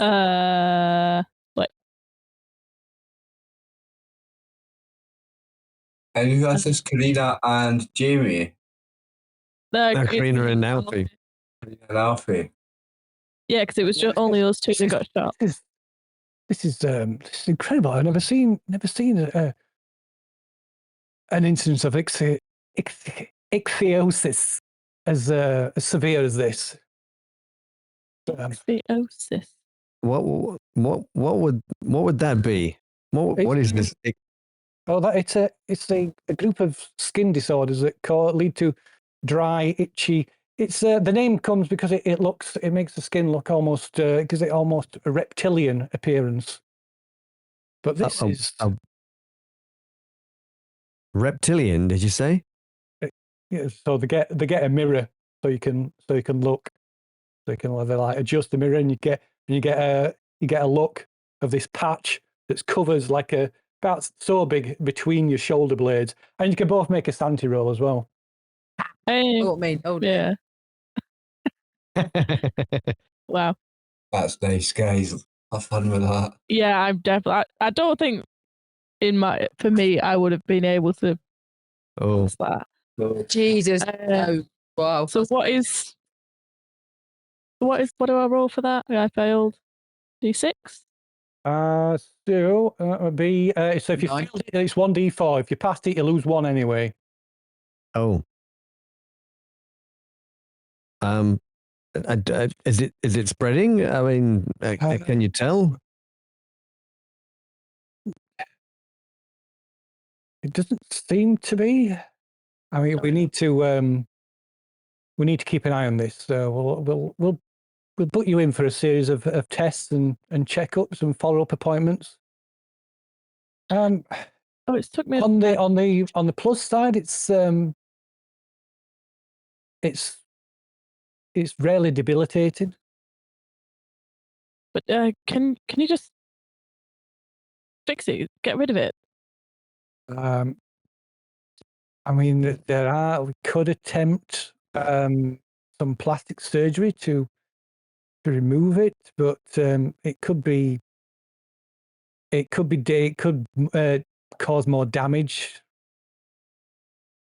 Wow. than it saves. The scarring might be far worse. So when you say it looks kind of like scales, is it how much has the coloration changed? It looks like the scales that you saw beneath the skin of those Bolivian officers. Oh. Okay. Yes. My loss of sanity is very, very warranted. Jake, the player, has to roll sanity, not the character, because he doesn't know. They probably have to sedate Karina when she. Yeah, I'll be having a full-on panic attack and everything. So yeah, they sedate Karina and return her to her room after they've finished the procedure. Yeah. So they apply various ointments and put some gauze and bandages over it. And like I said, they want you to attend some outpatient appointments so they can keep an eye on it. But you're in the theatre for quite a while. They seem really intrigued by it to the point that they take pictures and. Yeah, I think Alfie starts to get a bit annoyed about it all before too long. Yeah, I think Shapiro's got some explaining to do. And just cover it up, will you, and let me get out of here. No problem. Like I say, just remember to keep those outpatient appointments. It's, as I say, it's not as distressing as this. I'm sure this is. It's these conditions are very rarely debilitating. Mm-hmm. It's obviously it's not cosmetically pleasing. We can certainly look into ways that you can try and cover it up, disguise it. But yeah, we would advise against going down the route of plastic surgery and skin grafts, as it could perhaps cause more damage. Well, I mean, you said it's not spreading; it's localized, and that has to count for something. Indeed, yes. Best to look on the bright side in these situations. Okay, and I'll leave you to your thoughts in your room. So they'll probably keep you in overnight for observation, and certainly Karina, who's been sedated. So the rest of you, so Vinny, Yep. you're seen to quite quickly and discharged. The same with Randall. Seen to your injuries. Any lingering injuries are attended to, giving some antibiotics and things to like stave off any possible infections and things like that. But yeah, you're probably discharged within just a few hours. Any numbers? Like how many hit points do I get back? Sorry, before Vanny goes into the hospital gown, how many wallets does he pull out of his pockets to put in that little desk? 7. Oh, plus mine 8. I guess. So you will get all your hit points back eventually over the next few days. By the end of the next few days, you'll be back up to full hits. Okay. Come on. Got to get through the next few days. Yeah. Yeah, So Jamie, you're seen by various doctors, and they're bringing several prosthetics experts, and they talk to you about whether you want a prosthetic and the type of prosthetics that you can have. So they can either be purely cosmetic, or they can be some that give you some function, some degree of function back. Although the ones that give you function, they are kind of they make experimental in nature. They maybe make you go a little pale because they are mechanical looking, like claws. Oh. Like vice-like claws to give you some kind of grip. If you want something that you can use, to say if you go down that route, it will take some time to get used. No, I don't think I'll get you. I don't think if anything, I'd have a cosmetic one, but I'd always wear a glove on it anyway. So yeah. But one that she can extend her middle finger. Yeah. Permanently. A cosmetic one's much easier to provide, and they spend a good 2 hours with you matching up, like getting matching skin tones with like various materials, and show you different ones until you finally settle on one that you're as happy as you can be. And they tell you to return the next day, and they'll have one ready, and they'll fit you with it and show you how to carry on. Okay. So again, there'll be various options. You can have ones. You can have one that kind of has like a leather sleeve, and that the hand kind of screws onto that, or you can have one with straps. A hook. So there's various options. God. I was going to say it doesn't matter. It's going to look like shit. It's the 1930s. It's not going to be good. Yeah. Steam powered. A little steam powered hydraulic claw. So actually, saying about it is Pulp. Would I go with one that? The Pulp. Let's go. Yeah. Oh, so the stuff it is Pulp. The stuff that's normally available, so that you're only going to get normally available stuff, but there's always that possibility that you might somebody might be able to. Can I refer you all to Weird Science in Pulp? That's what Pulp. That's what Weird Science is in Pulp, right? Yeah. Weird Science Tinkerers. Yeah. So there will be. Yeah. So that might be a possibility further down the line, but yeah, it's not something that you get. I think I'd get a cosmetic one, but I would ask them inquire for something that's. I'm not quite sure. I'll have to think about it, but I would inquire for something that would have some kind of bottle opener attachment or something. No. Yeah. Oh, yeah. So they say you can come back anytime. The Caduceus, they've been told that Caduceus is footing the bill. So there's no limits, no expense spared. Obviously, the only limits is the technology that they've. Yeah. So you're all eventually discharged from hospital, whether it be that day or the next day. But to that, I think I'd like to have an opportunity to talk to Vincent, because Vincent and Randy were, I guess, the first to be dismissed from the hospital, and as kind of we're either in the waiting room or just outside of the rooms, and we're getting dismissed. Vincent, we should probably wait for the others to see how they're doing. No doubt they'll come out very soon as well, except maybe Jamie. Of course, Jamie is probably going to go in and be delayed a little bit longer due to her hand, and the doctors will probably want to make sure it's clean and disinfected.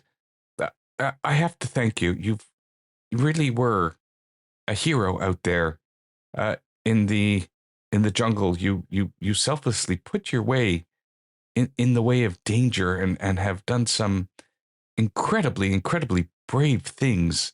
You've saved me, I think, more than once, as has Jamie and the rest. But you've really, I have never seen anybody act in such a selfless way as you have.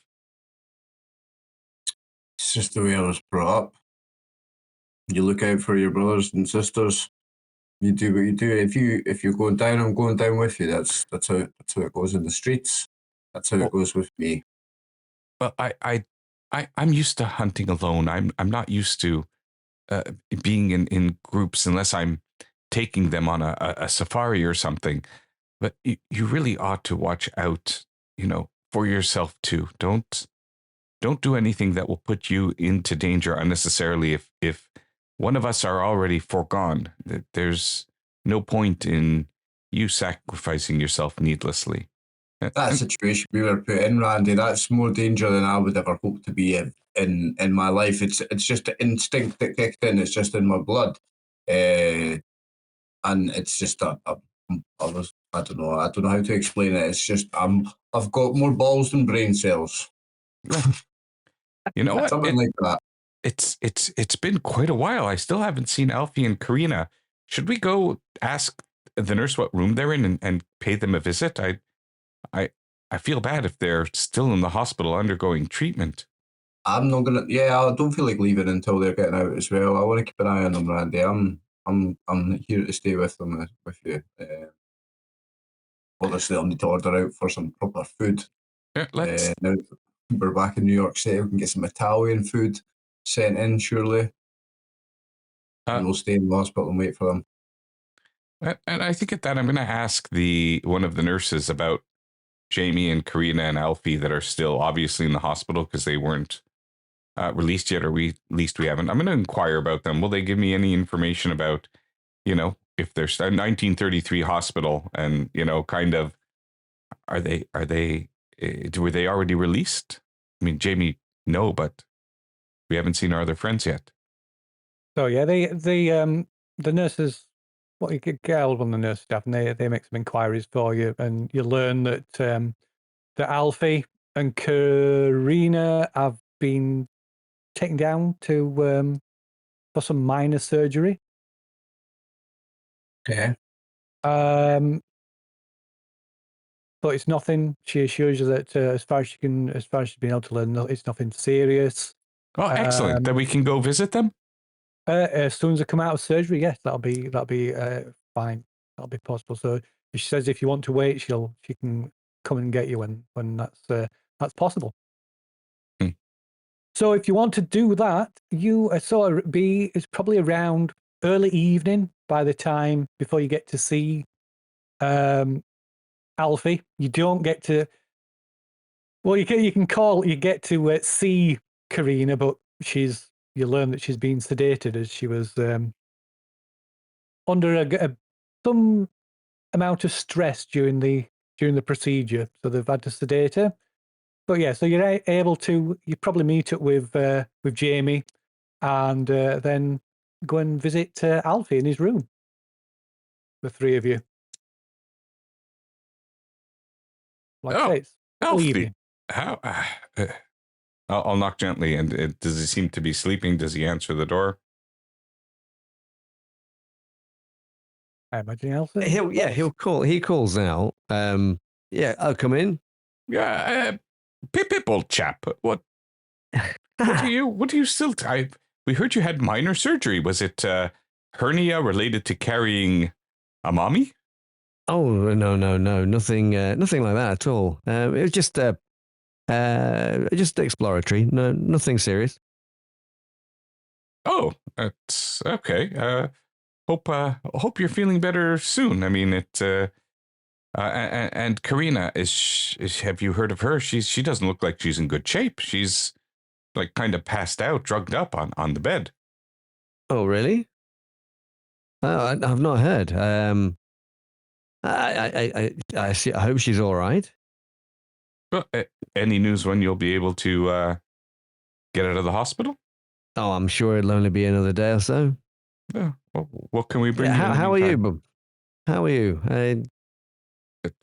Tip top. Apparently, snake saliva is very cleansing, and so the acid from it, prevented infections and everything. So I didn't. When will the hair grow back? Well, I don't know. I like this sporting new look. I think it's rather dashing. And, I'm just lucky to be alive. To be honest, I Probably look 10 years later. You've 10 years young. You've had one of them like that. That's right. It's been exfoliated. exactly. Look at that. You Oh, look it's fantastic. It's been quite an experience, but I don't know who these Caduceus people are really. There's so many unanswered questions. I can't imagine wanting to go through other experiences like that for them. They wanted to test us as agents? I mean, what's clear, old man, is that they are not a humanitarian organization, no matter how much they claim to be. There's something else going on here. Indeed, there is. And it seems like the agents that they send out are left with more questions than answers. Yet we seem to take all the dangers and do all the work. No, I wonder how many of them are expected to even return, Randall. I don't think we were expected to return, Alfie. No. I think they sent us on a suicide mission. I don't think we can trust them. No, we cannot trust them. No. Can I roll a psychology roll? For when Alfie said, "Oh, it's nothing," I think he's bullshitting. Well, I will let you. Before you do that, I will let you all, the three of you, make an idea roll. So Jamie, Randall, and So was I there? I didn't think I was there. Actually, even before I make the idea roll, I'm going to say if they didn't really expect us to accomplish the mission, and they just wanted to see if we were tough enough to survive, and we did actually accomplish the mission, I think we're in more danger from Carduceus than ever. What will they put us to next? We barely escaped alive after this mission. It's fairly clear that they don't really give a damn about anybody else except their own. We need to find out who they pay us for this before we ever consider talking to them again. Yeah, I am conspiracy theorying everything with a 96. the idea roll's not to do with Caduceus. Oh, sorry. Okay. Okay, so it's to do with the fact that the only two people who have been kept in and have had this surgery. They were the two people that got hit by that beam, that green energy beam. Well, I was to be honest, the character was actually thinking they were the only two to go down into the tomb. Toilet. Yeah. I was going to say, but tomb. That's what I was thinking. That's why I was going to call bullshit on Alfie. Yeah, like some sort of But fever or something. You can make that psychology roll if you want. Yeah, bullshit on Alfie, aye. I mean, I was killed. I was shot at by some laser and stuff, and so. Yeah, but they were the only two that got hit. I think he's telling me the truth. Yeah, sorry. We'll get the rolls out there, but yeah, you don't know. Look, old chap. As long as you're getting better soon, that's the most important thing. If you're going to be here overnight, what can we bring you? I understand that New York has wonderful delis. Would you like a pastrami? Oh, that'd be tip top, old man. Maybe a copy of the Washington Post, if you wouldn't mind. Can you get that in New York? I don't know. I want one. That then his mouth's watering. Probably several days old, but yes.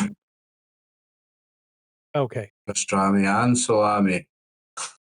On pizza. Oh. And have you heard anything about Jamie? We should probably go visit her. Oh, she's right there. Doing. You could ask her. Hello. You should have us. Oh, hey, Jamie. How are you doing? Fine. I'm getting a prosthetic. Yeah, fake hand. We're getting a pathetic hand. I think this Shapiro did us wrong. I'm not sure how I feel about this whole thing. Being tested as agents, running a mission that we weren't supposed to survive, or at least accomplish. Maybe we were supposed to survive. I think I was going on about this the whole time we were in the jungle. Nobody listened to me. And now I've lost a hand and Alfie and Karina, I've had surgery and... it was only exploratory. That's nothing. Apparently. We probably caught some shrapnel, that's all. Don't you worry about that. They got bit by some bugs in the jungle or something. Just checking for infection or whatever. Malaria. Yeah. Where were you hit, Alfie? Again? Sorry? Where was it the surgery? In his body. Yes. Get bit by a snake. Park. It was on my back. Mm. And I kind of turns around. He's wearing one of those hospital gowns where his arse is hanging out. It shows the... I'm sure he's wearing pajamas because, it's 1930s. Yeah. But yeah, he's got like yeah, basically got a robe on it. Yeah, and I kind of show the bandage or whatever. And does it look like it's taking a huge part of his back or like small? Like, is it? So there's like a piece of gauze between his shoulders, between his shoulder blades, and then bandages kind of wrapped all the way around. So there's probably his upper torso is covered in is like wrapped in bandage. And to that, I'll kind of like knock Vincent a bit and say, don't tell Alfie. They probably told him it was only minor exploratory. Don't tell him how bad it really is. And I'm like, that's a huge bandage. You must have been that must be a massive wound underneath. Let's have a look. Well, they found my, they removed my angel wings, that's all. I'm sure he's just been bit by a spider or a snake or something, and There's a lot of bit poison in it or something. Unpleasant things in the jungle, yes. I mean, you saw what those snakes did to that poor fellow. Him get hit by the ray gun. Yeah. Yes. And you saw him get hit in the back, yeah. Well, obviously it wasn't, because obviously that's where you got hit by that weird gun. Yes. It obviously did a little bit of damage. Is it going to be lasting? I don't know.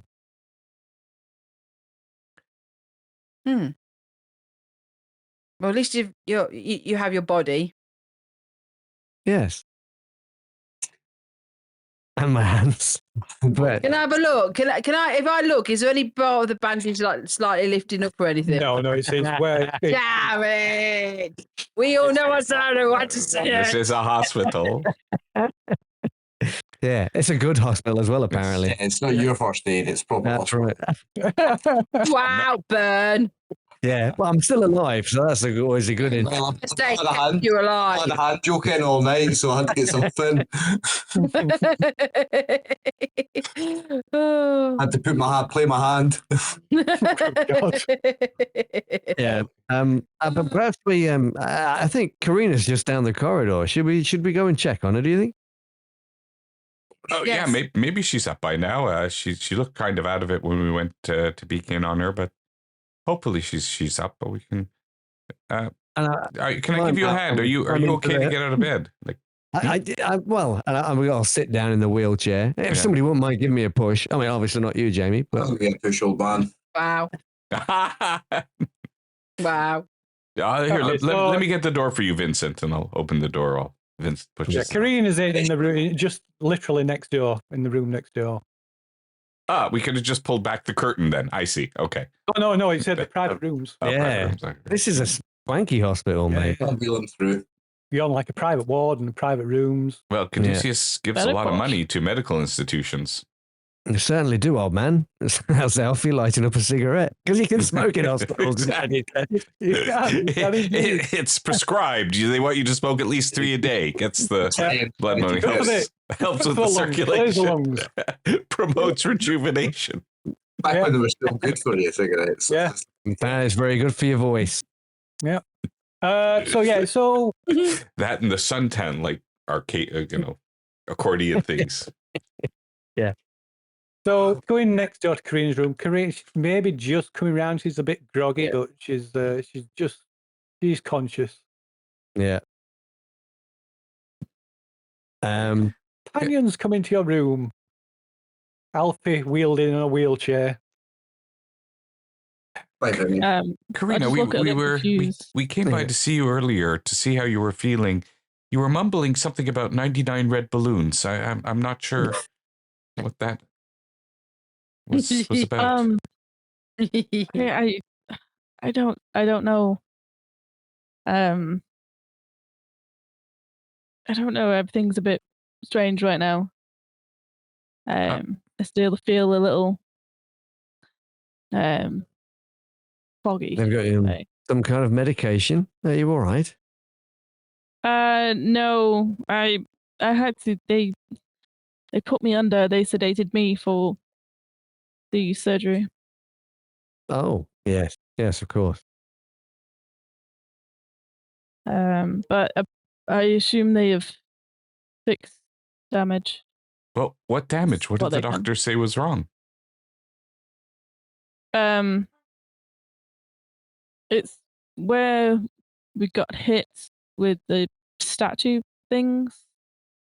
There's issues with the skin. There was blisters. Oh my. That they had to take care of. Well, we hope you're feeling better soon. When did they say you'd expect to be able to be released from the hospital? I'd imagine soon. I think they might just want to double check our wounds before we go, but we'll have to come back in for redressing and such. I tell you, at our first opportunity, I think Carduceus owes us. They've promised us more information, more of an explanation. I think they owe us. Well, I think we definitely take them up on that. Yes. Whenever it's forthcoming, but I don't know. We probably will never hear from them again. You know. We'll be getting paid. Probably for the best. I don't think that. I think we have actually proven ourselves with them. They will be in touch. And they can send us somewhere else to get killed. Yes. Or eaten alive. Or shot at with lasers. Oh, or by what? monkeys. Okay. So yeah, the next day, your Karina and Alfie are released from the hospital on the they're given outpatient appointments to attend. They're given some antibiotics to take.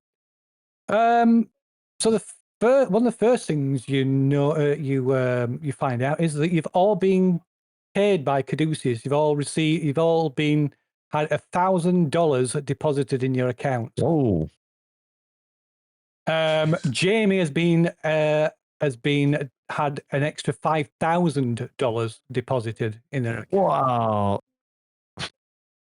Wow. I'll just add that to my assets then. I'd rather have a hand. Cash. I can't. Sorry? You'll have to do it. So you're made aware of this by a telegram that you receive at your place of residence, wherever it is you're staying, from Caduceus, telling you that your payment for your services has been deposited into your bank accounts, and that Caduceus, Mr. Shapiro from Caduceus will be in touch within the next few days. So over the next few days, you can spend your downtime to do whatever you please. So you can, in addition, you can spend some of your downtime with an element from your background to try and in an attempt to regain sanity, more sanity. Oh yes, I'll definitely if you do wish. that. So you've basically got 2-3 days to do as you please. So if there's something you want to, do, be it it doesn't have to be to do with your background, an element from your background, but it can be. So I guess I think I would take Vinny to my workplace, which obviously is the museum, to do some research on the language thing and everything. Yeah, I want to be studying that thing, but I've got someone I have to go see first. Well, I'll go on my own and you can join me then. But I just thought because you're the language, so I would basically, in order, because it's my meaningful location, so Yep. I will spend all my time in there, and I'm going to be scouring the books for anything to do with any of what we've seen, any of the names, any of the pictures, the language. I'll be doing that continuously for the next X amount of days. I'll live. Do you have? breathe Is in there any like particular people at the museum that you know that? Do you know any of the staff in personally or? Is it? I've not filled in my birthplace. You so, can decide that now if you want. Um, So it doesn't have to be written down. But that's why I'm asking. If you want it to be that some you have like people, you're like close to people that are in there as a social or workers, colleagues or whatever at the museum, or not. It's up to you. yeah, I think I might have somebody there who I know. I don't think someone I work directly with, but it's somebody I know that can get me in to see, the back stores. Like they have the museum, which the public can see, but in the background they have their own like library. And one of the stuff. museum staff. Do we have a name for them? Richard Carrington. Simmons. Carrington. Okay.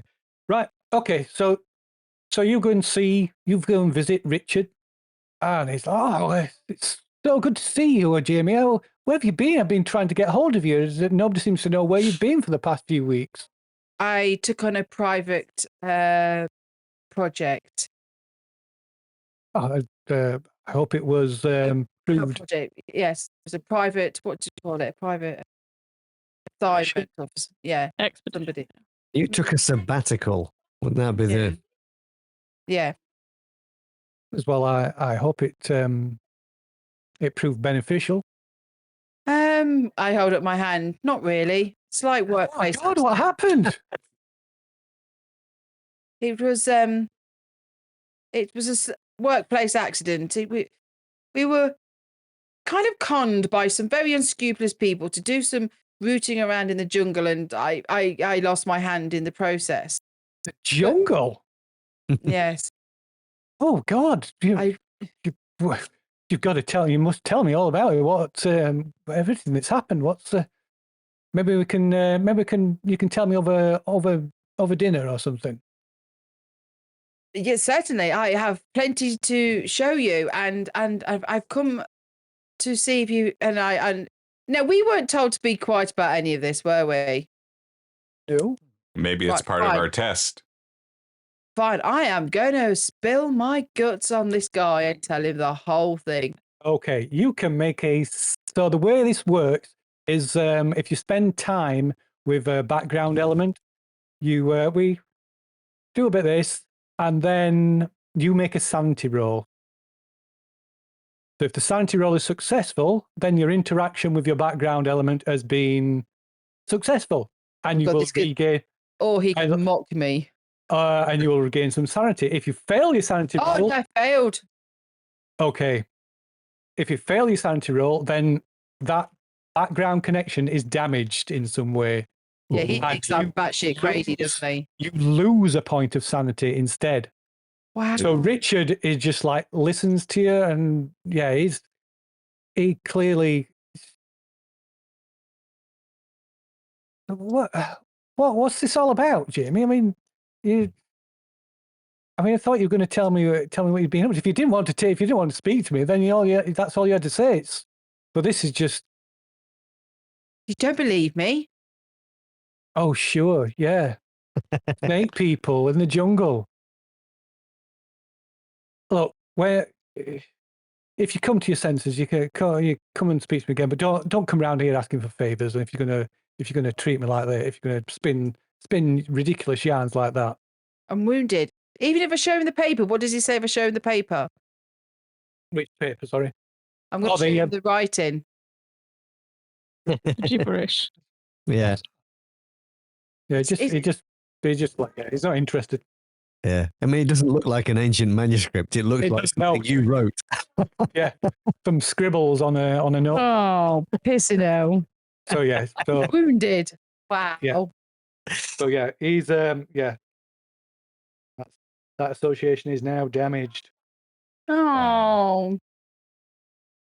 So we will adjust that in some way. So next, we'll move to Randall then. So what's Randall doing with his downtime? It doesn't have to be anything to do with your background. It can be something else completely. Yeah, I generally like to kind of craft my history based on things that I'm experiencing in the story. And one of the things that I put as a place that I meaningful location would be a grave of a significant person. And I'm thinking maybe just as a tie-in, this person was killed on safari by an unknown animal that I have not been able to hunt down or find. And maybe something that was very gruesome.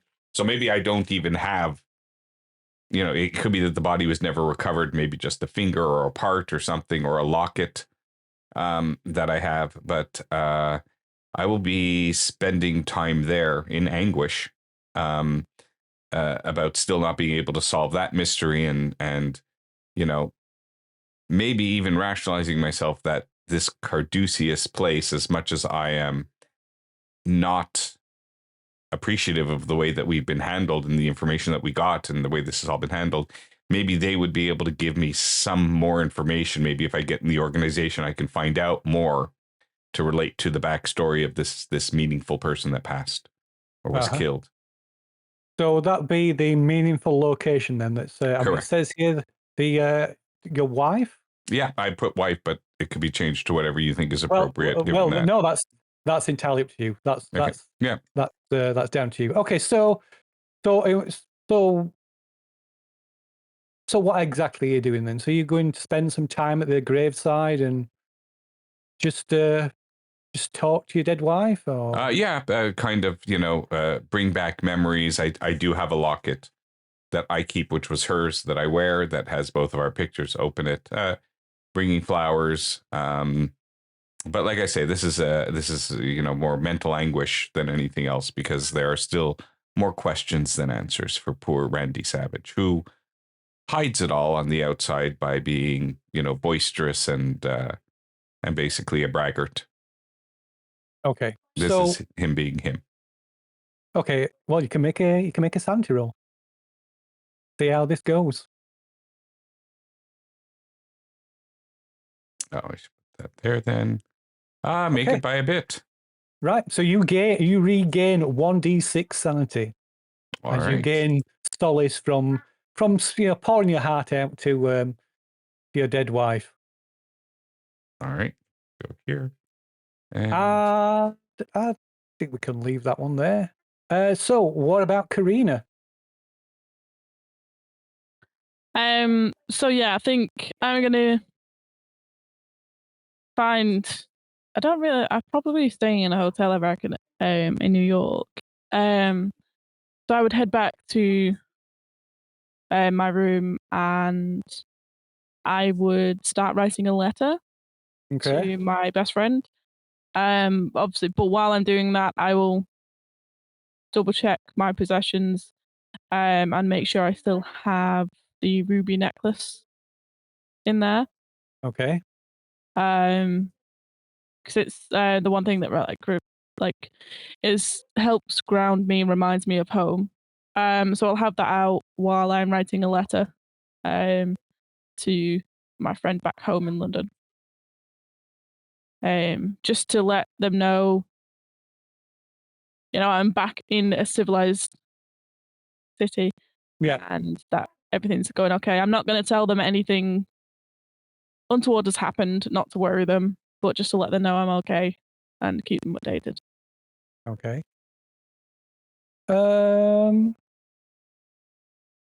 Right, I don't think we need to do anything with that then, really, do we? So it's because that's not really one of your particular background pieces, is it? Well, that's my best friend. The necklace is my key connection. Right. So do you want to spend some use that to try and ground yourself and try and regain some sanity then? Well, yeah, that's what I'll be doing. That's I'll be using that to jog memories and everything like that. Okay. So I think just leave it at that, and so you can make a sanity roll. Okay. Wow. I thought you rolled 18. I was like, yes, no. Oh yeah, Oh dear. that's Oh not really. dear. So I lose. So You have yeah, been doing so a lot when of you go- heavy drugs. So you go when you go to get back to your room. You've discovered that your room's been broken into, and your possessions have been rifled through, and the necklace is gone. It's been stolen, Oh no. and you lose a point of sanity, Oh, and you no longer have a key connection. Oh no. Oh no. You'll this be got able to real. get- You'll be able to get another one, but it'll take some time. Yeah. Okay. Kind of scared to do mine now.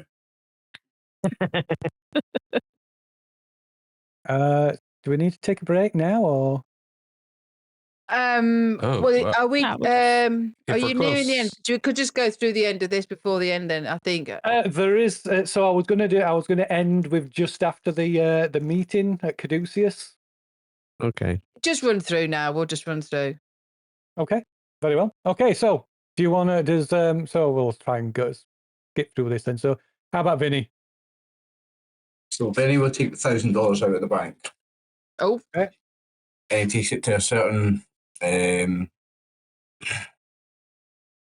nefarious moneylender or like bookie, or is somebody that his beloved father is owed a lot of money to.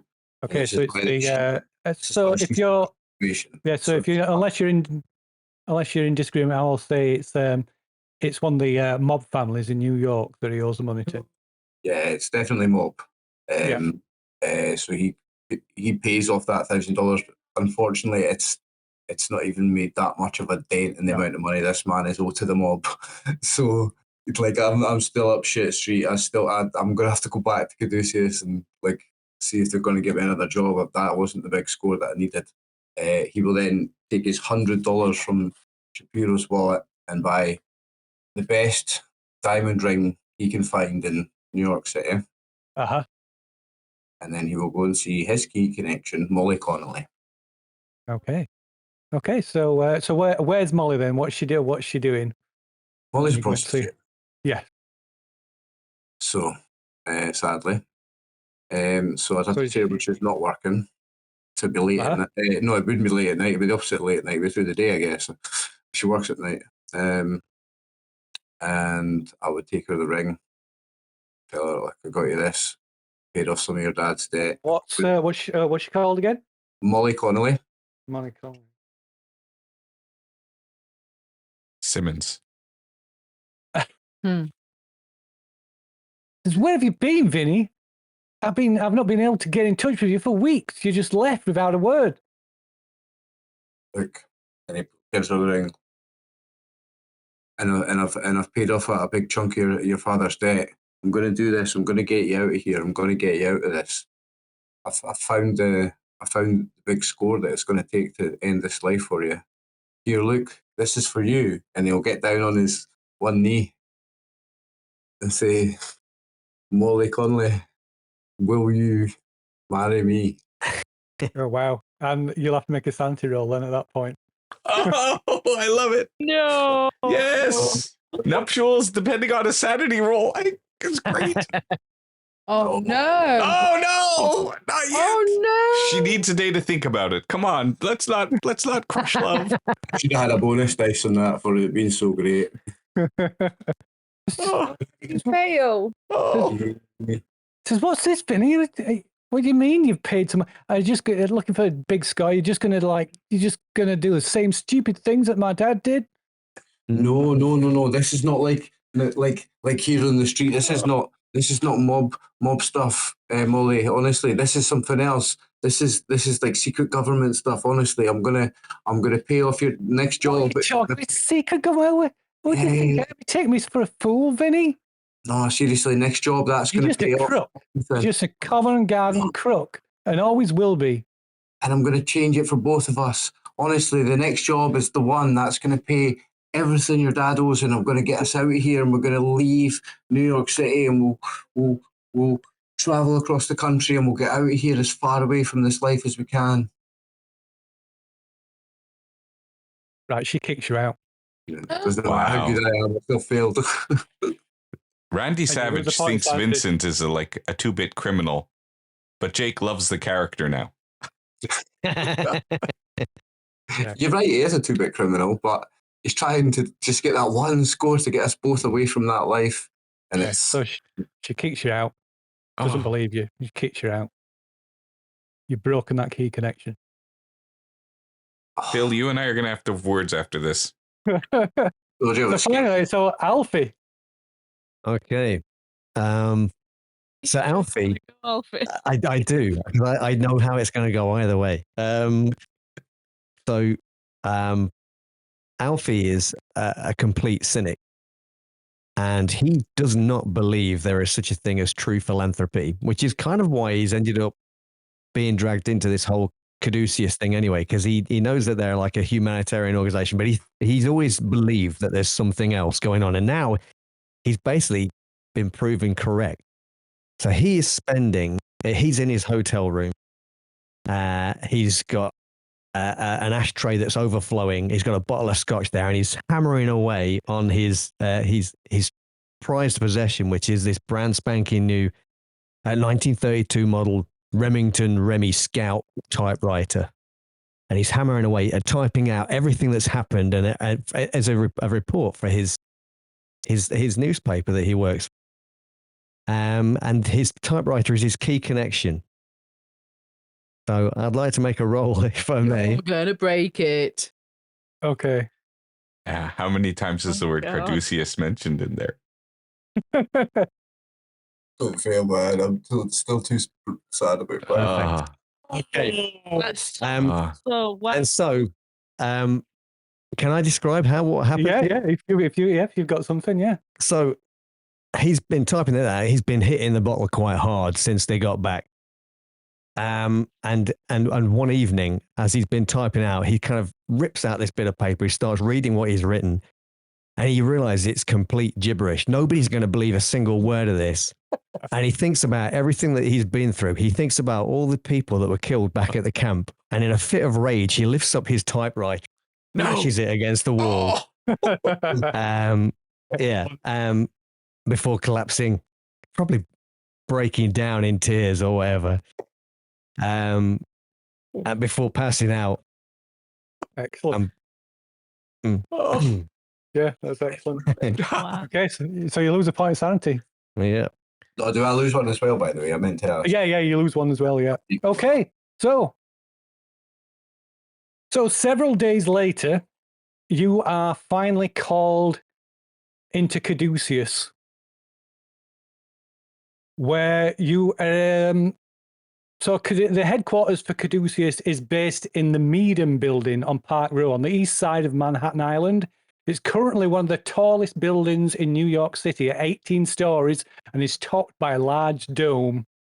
So beyond the entrance is an ostentatious lobby, a vast marble lined lobby area served by a grand staircase, and on the far side opposite the entrance a line of elevators, both giving access to the many floors of the building. So despite the number of people that are employed here, which must go into hundreds, if not thousands, the main entrance is moderately serene and quiet. And aside from a few employees that are passing through the lobby, there are a number of discreet security personnel standing by the lifts and the entrance that's stationed are stationed throughout the building. There's a single member of staff at the reception desk that greets you all with a friendly smile as you cross the threshold. So, of course, this isn't the first time you've been in the Meadham building. You've been here at least once or twice during your initial recruitment and interview. And you know that beyond the ground floor, there's several floors taken up by secretariat, admin officers, planning officers, financial administration personnel, that's split between the various floors, as well as staff cafeteria, telegraph room, and the main security offices. There are, of course, several floors that to which access is restricted, not the least of which is Joshua Meadham's private suite, which occupies the top 2 floors of the Meadham building. So this is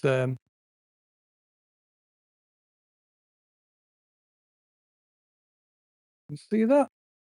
Yeah, there Yeah. we go.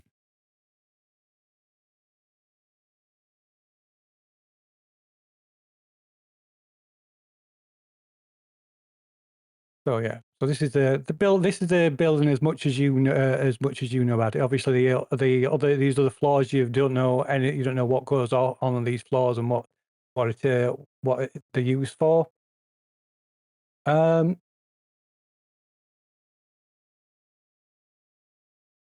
So where are we? So after speaking to the receptionist, you're met by Shapiro in person, who comes down. He's mopping his brow, like he's looking red-faced and sweaty. He says, "Oh, I'm glad you could make it. Again, you have my sincerest apologies for what you're being put through. It's but at least we'll be able to resolve some of your concerns and your questions." Wow, that's loud.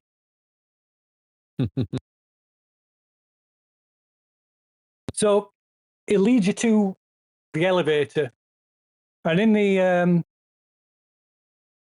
so once in the elevator, you take the elevator, ride the elevator to the 6th floor, and then he leads you through across the 6th floor through various offices and to the main stairwell.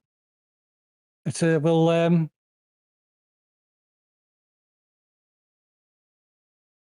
because of your successful operation in Bolivia, we will be granting you access to the 2nd tier of Caduceus, which I'm sure you'll find most enlightening.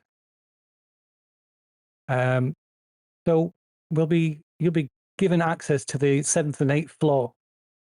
So if you'll follow me, and it leads you up this up the staircase to the 8th floor, and then takes a key from a chain around his neck and unlocks this secure door that leads you into these busy offices. As he opens the door, he says, "Welcome to the 2nd tier of Caduceus." As he opens the door and leads you through a vast open plan office that's abuzz with activity, the air thick with cigarette smoke. And Alfie, you're immediately put in mind of a busy newsroom. Telephones are ringing constantly, people shouting questions and answers across the rooms, impromptu meetings taking place around desks, and cork boards covered with maps, notes, drawings, odd diagrams and newspaper clippings pinned to them. You can all make a spot hidden roll as well as you're walking across the room. Around the perimeter of this space are other private offices, filing rooms, and soundproof meeting rooms. And it is to one of these meeting rooms that Superior ushers you all inside and closes the door. Oh, Jesus, I'm struggling massively. I'll say, so we've got Randall and Karina and Vinny. Vinny.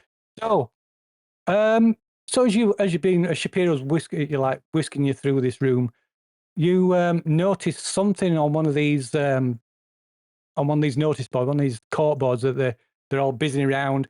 It mentions something about a possible emerging epidemic in North Borneo.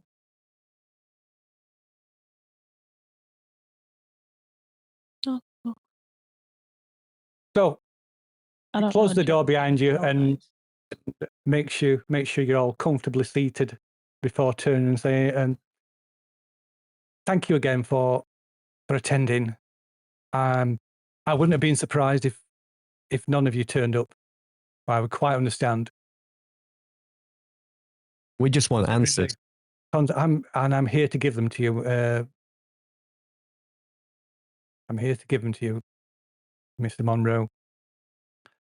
But I'd like to personally pass on Mr. Meadham's congratulations and thanks for a successful completion of the mission in Bolivia. And he would like to personally he would like to extend his apologies for the circumstances that you found yourselves in. But I'm here to explain the reasons for this. As I already said, if we were to come out and explain the nature of your mission in Bolivia before you even left, would you have believed us? No, I don't think anybody would. We wouldn't have done No. it for $1,000. Nobody in their right mind would have believed us. But we're always on the lookout for exceptional people. And you, ladies and gentlemen, are exceptional people. But there is only, due to the nature of Caduceus's business, the only way to fully recruit staff to find if they're suitable is unfortunately, for want of a better word, a baptism of fire. And again, I'm sorry that we were put through this, but it is unfortunately a necessary evil. Yes. And I'm sure you will come to understand the reasons for this. So before we go any further, I would like to ask if there's anything you would like to report, anything in addition that you've already told us that you'd like to report on your mission in Bolivia.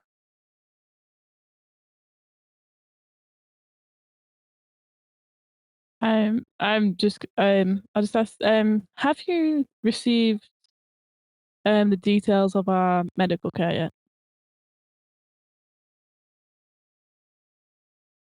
Yes, Mr. Monroe and Miss Montoya. I will, if it's agreeable, I will speak to you privately about that later. Okay. Is there anything else Yes. you'd like to discuss with regards Bolivia? When we left Temple carrying the object, one of the officers said that we all need tyranny.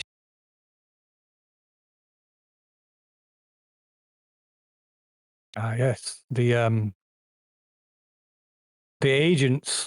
enemy agents you encountered. Why would he use those words, though? We all need. They sought to recover Tyrannish for the same reasons, but for different ends. The soldiers you encountered that were disguised are agents of an organization known as the Inner Night. They are a secret organization of serpent people that seek to re-establish their people and their lost empire by subjugating the human race. And it is Caduceus's mission to seek these threats out and combat them. And that is why we have asked you here.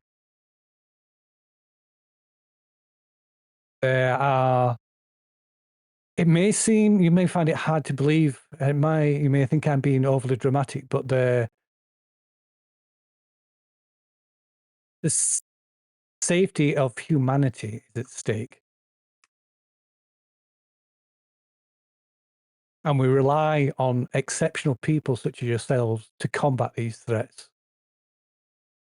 Now, I'm sure this is probably posed more questions than it has answered them. So perhaps if you take a moment to read this document, and he takes a briefcase from under the desk and hands you each a folder that says Tier 2 briefing document. Ooh. It says if you'll take a moment to read this, as long as it'll probably take a couple of hours to digest the information. And once you've read it, then you can make your decision on whether you wish to continue your association with Caduceus, or if you choose to walk away. And we're allowed to just walk away? Of course, it's your decision. You're not After all, worried that one of us might speak to... Mr. Monroe, who would believe you? Oh no, definitely don't believe it. I tried Nice. telling my friend. Nice. Oh, you must give me his name and address. If the safety of humanity is at stake, it's going to cost a lot more than $1,000. Oh, don't worry. Yeah, it's definitely more than 5,000. Don't worry, Mr. Lazara. You will be adequately compensated for your services. 5,000. I only got 1,000. No. I'm talking zeros and zeros here. Like, You won't have any money concerns for the rest of your life. And certain people in your life, Mr. Lazara, he kind of gives a knowing smile and says, "Well, I'll leave you to it." And he leaves the room and gives you this document. Let's see, go show it to all players.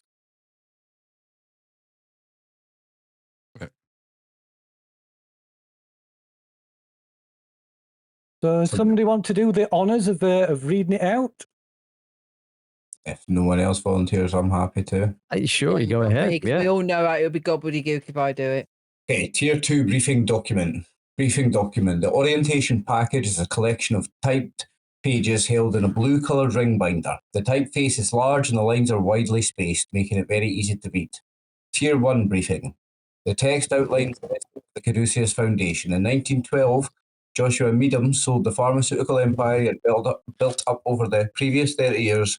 With the proceeds, he founded the Caduceus Foundation. Various newspaper articles follow, each detailing the help Caduceus has brought to the people across the globe following epidemics, natural disasters, and wars. Tier 2 briefing. The text outlines information that the Caduceus Foundation has been able to learn about the Serpent people race. It appears that the Serpent people are native to Earth, having ruled empires that have now faded into history and walked lands long before the rise of humanity. A religious schism occurred many millennia ago that split the race in two. One side worships an entity called Yig, the father of serpents, potentially the progenitor of the race. The other worships an entity known as Sathogua, an evil toad-like monstrosity that revels in vile acts and atrocities. This latter faction refers to themselves as the Inner Night. Caduceus has found in their experience the worshippers of Yig are content to hide from humanity. Deep below the ground in subterranean cities, they know that to pick a fight with humanity could spell annihilation. Despite their vastly superior technology. Conversely, the evidence that Caduceus has gathered makes the organisation believe that the Inner Night, who were responsible for attacking Joshua Meadham, is working towards a plan that will spell disaster for the human race. The details of this plan are not yet known, but it is imperative that it be discovered soon. The Inner Night faction is organising and coordinating its efforts across the globe. There might not be much time left. Some of the sources referred to in this pack are written in Nakal. There are translation notes supplied. Anyone studying these for a day can gain plus 10 percentiles in other languages. Nakal. Yeah, and everybody loses 1d4 sanity and gains plus 5 Cthulhu Mythos.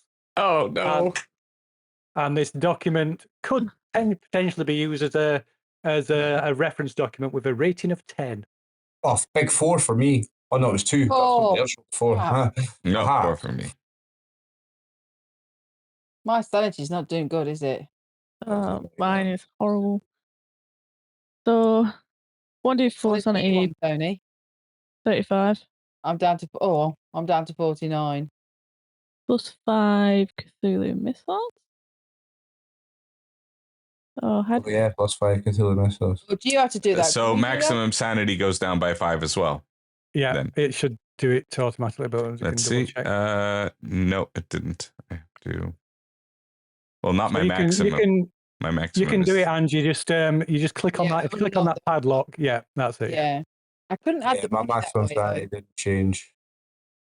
So you'll just have to do that manually as well. My hit point's full now.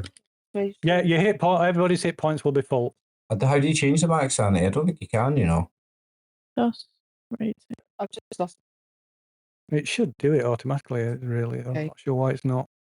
So what was it? So sanity down, D4, Cthulhu. Mythos rating.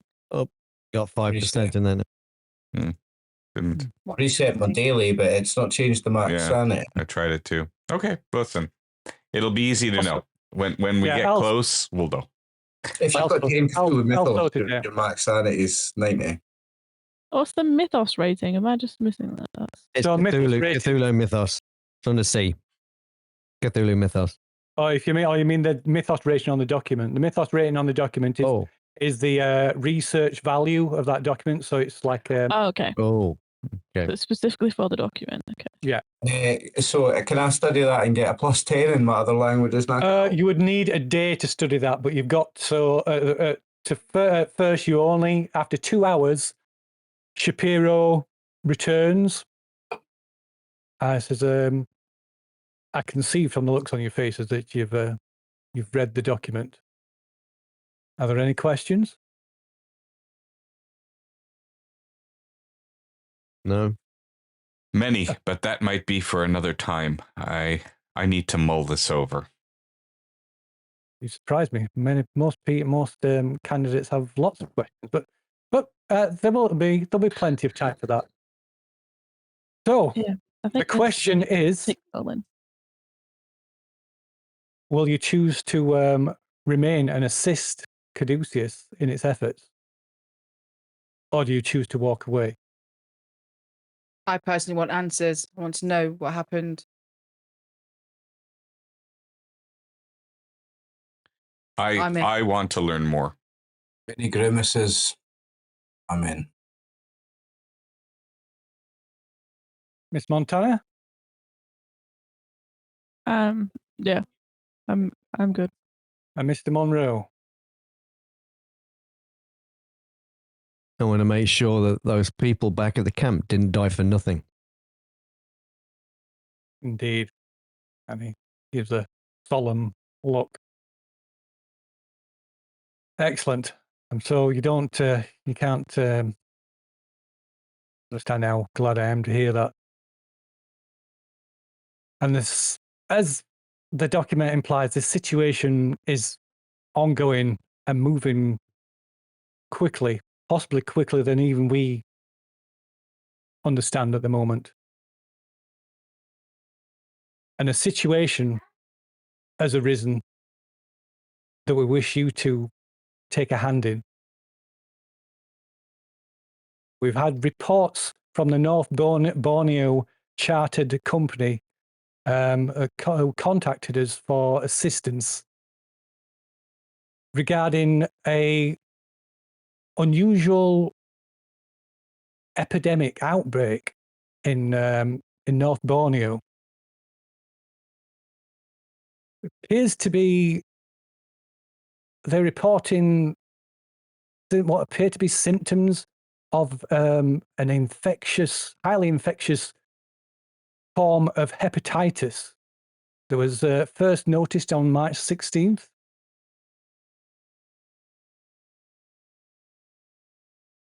Yeah, or the 20th. That was the 4 day days ago. left. The first deaths occurred 2 days later.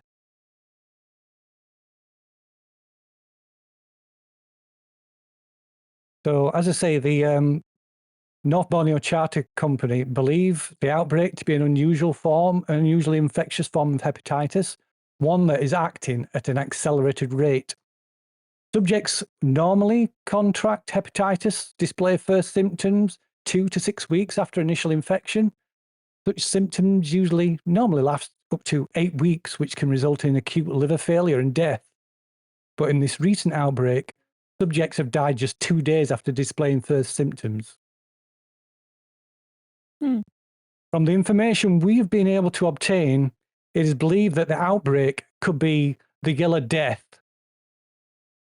which is a serpent person biologically engineered weapon designed to depopulate vast areas of human habitation. Thus, we suspect involvement of the Inner Night. Your mission will be to enter the quarantine site and allow Caduceus scientists to determine whether or not this is the Yellow Death at work. The team you will be accompanying will then determine whether or not there is an Inner Night presence, find out what their objective is, and you will be required to stop them. I will be joining you on this. I will be joining you on this mission as scientific advisor and performing necessary tests with a viral analyzer, which is a device constructed via back-engineered technology that has been captured by Caduceus. And we'll use this viral analyzer to identify the Yellow Death. We'll be equipped with an array of chemicals and compounds and drugs at our disposal to then craft an antidote.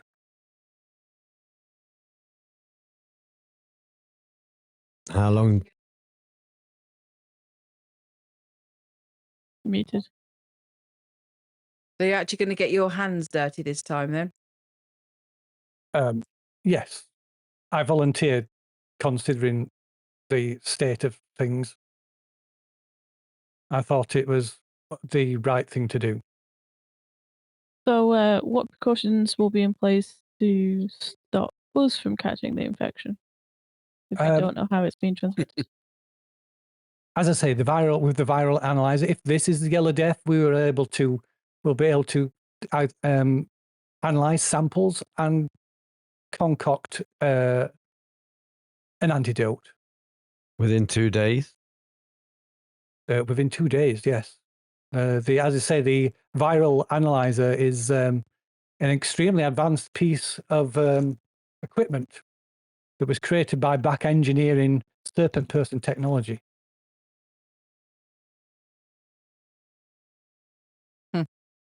And there's no other ulterior objective that you're not telling us. Our mission is to protect humanity and defeat the machinations of the Inner Night. Can I detect bullshit on this guy? Of course you can. Go for Of course you bullshit. can. Yeah. Of course you can. Is it psychology? It will be psychology. Okay. Detect away. Oh, fuck.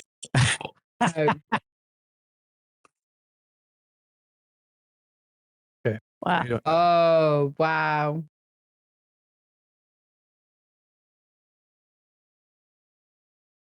Bumble.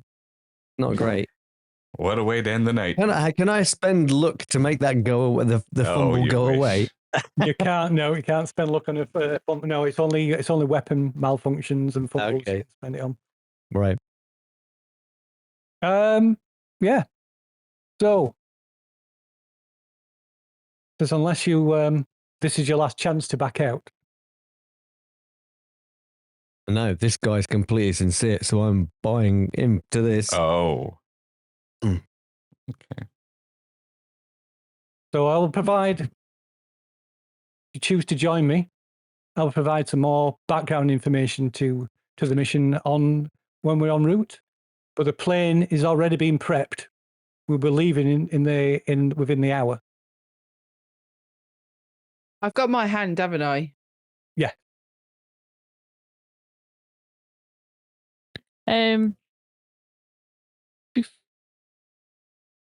No, it's fine. Okay. Right. Yeah. Okay. So Yeah, that's it. you all sign up. We're almost at the ending. 5 more minutes. Wow. Okay, so within an hour, the plane, you're bundled onto the plane, and as you board the plane, you see there's various, at the rear of the plane, there's various pieces of equipment and supplies being loaded up in various crates. One of the crates is like about 6 feet Ooh. to a side, and Shapiro notices some of you looking at this, and he tells you that this is the viral analyzer. And you board the plane, yeah. Within a few hours, you're in the you're over the ocean. And heading towards Borneo. Wow. So Nice. so it's quite a long journey. It's probably about 12 hours flight time or more. And so you all probably drift off, sleep at some point. And Vinny, you're asleep, drift off to sleep. And then you hear the voice, awake. I have need of you. And you're back in the sanctum and the temple. And Tiranish is stood before you. In all the finery, wearing the crown, still wearing the crown. Since I walk in this place that you have brought me to, I have learned much, and there is much here that disturbs me. There's a faction amongst my descendants whom call themselves the Inner Night.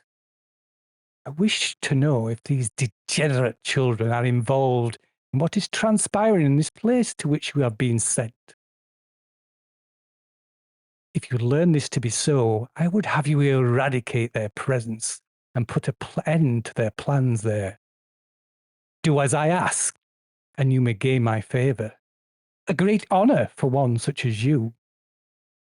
But have a care, ape, and speak of this to no one. Wait, should have. No, it's all right. I think it's more entertaining that you know.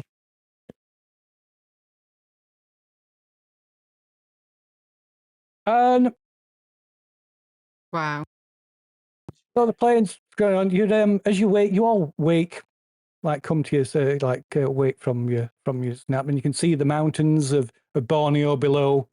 And suddenly, there's a crash, and something slams into the side of the plane, and you can hear the screeching of and tearing of metal, and you see this black claw or sharp pointed claw rip through the side of the plane, begin tearing a hole inside the plane. At the same time, there's a crash, sound of smashing glass comes from the front of the plane, and the scream of the pilot and co-pilot as something wrenches them from the cockpit, and the plane suddenly starts to tilt and take a dive. And that's where we'll leave it. Oh, no way! You're supposed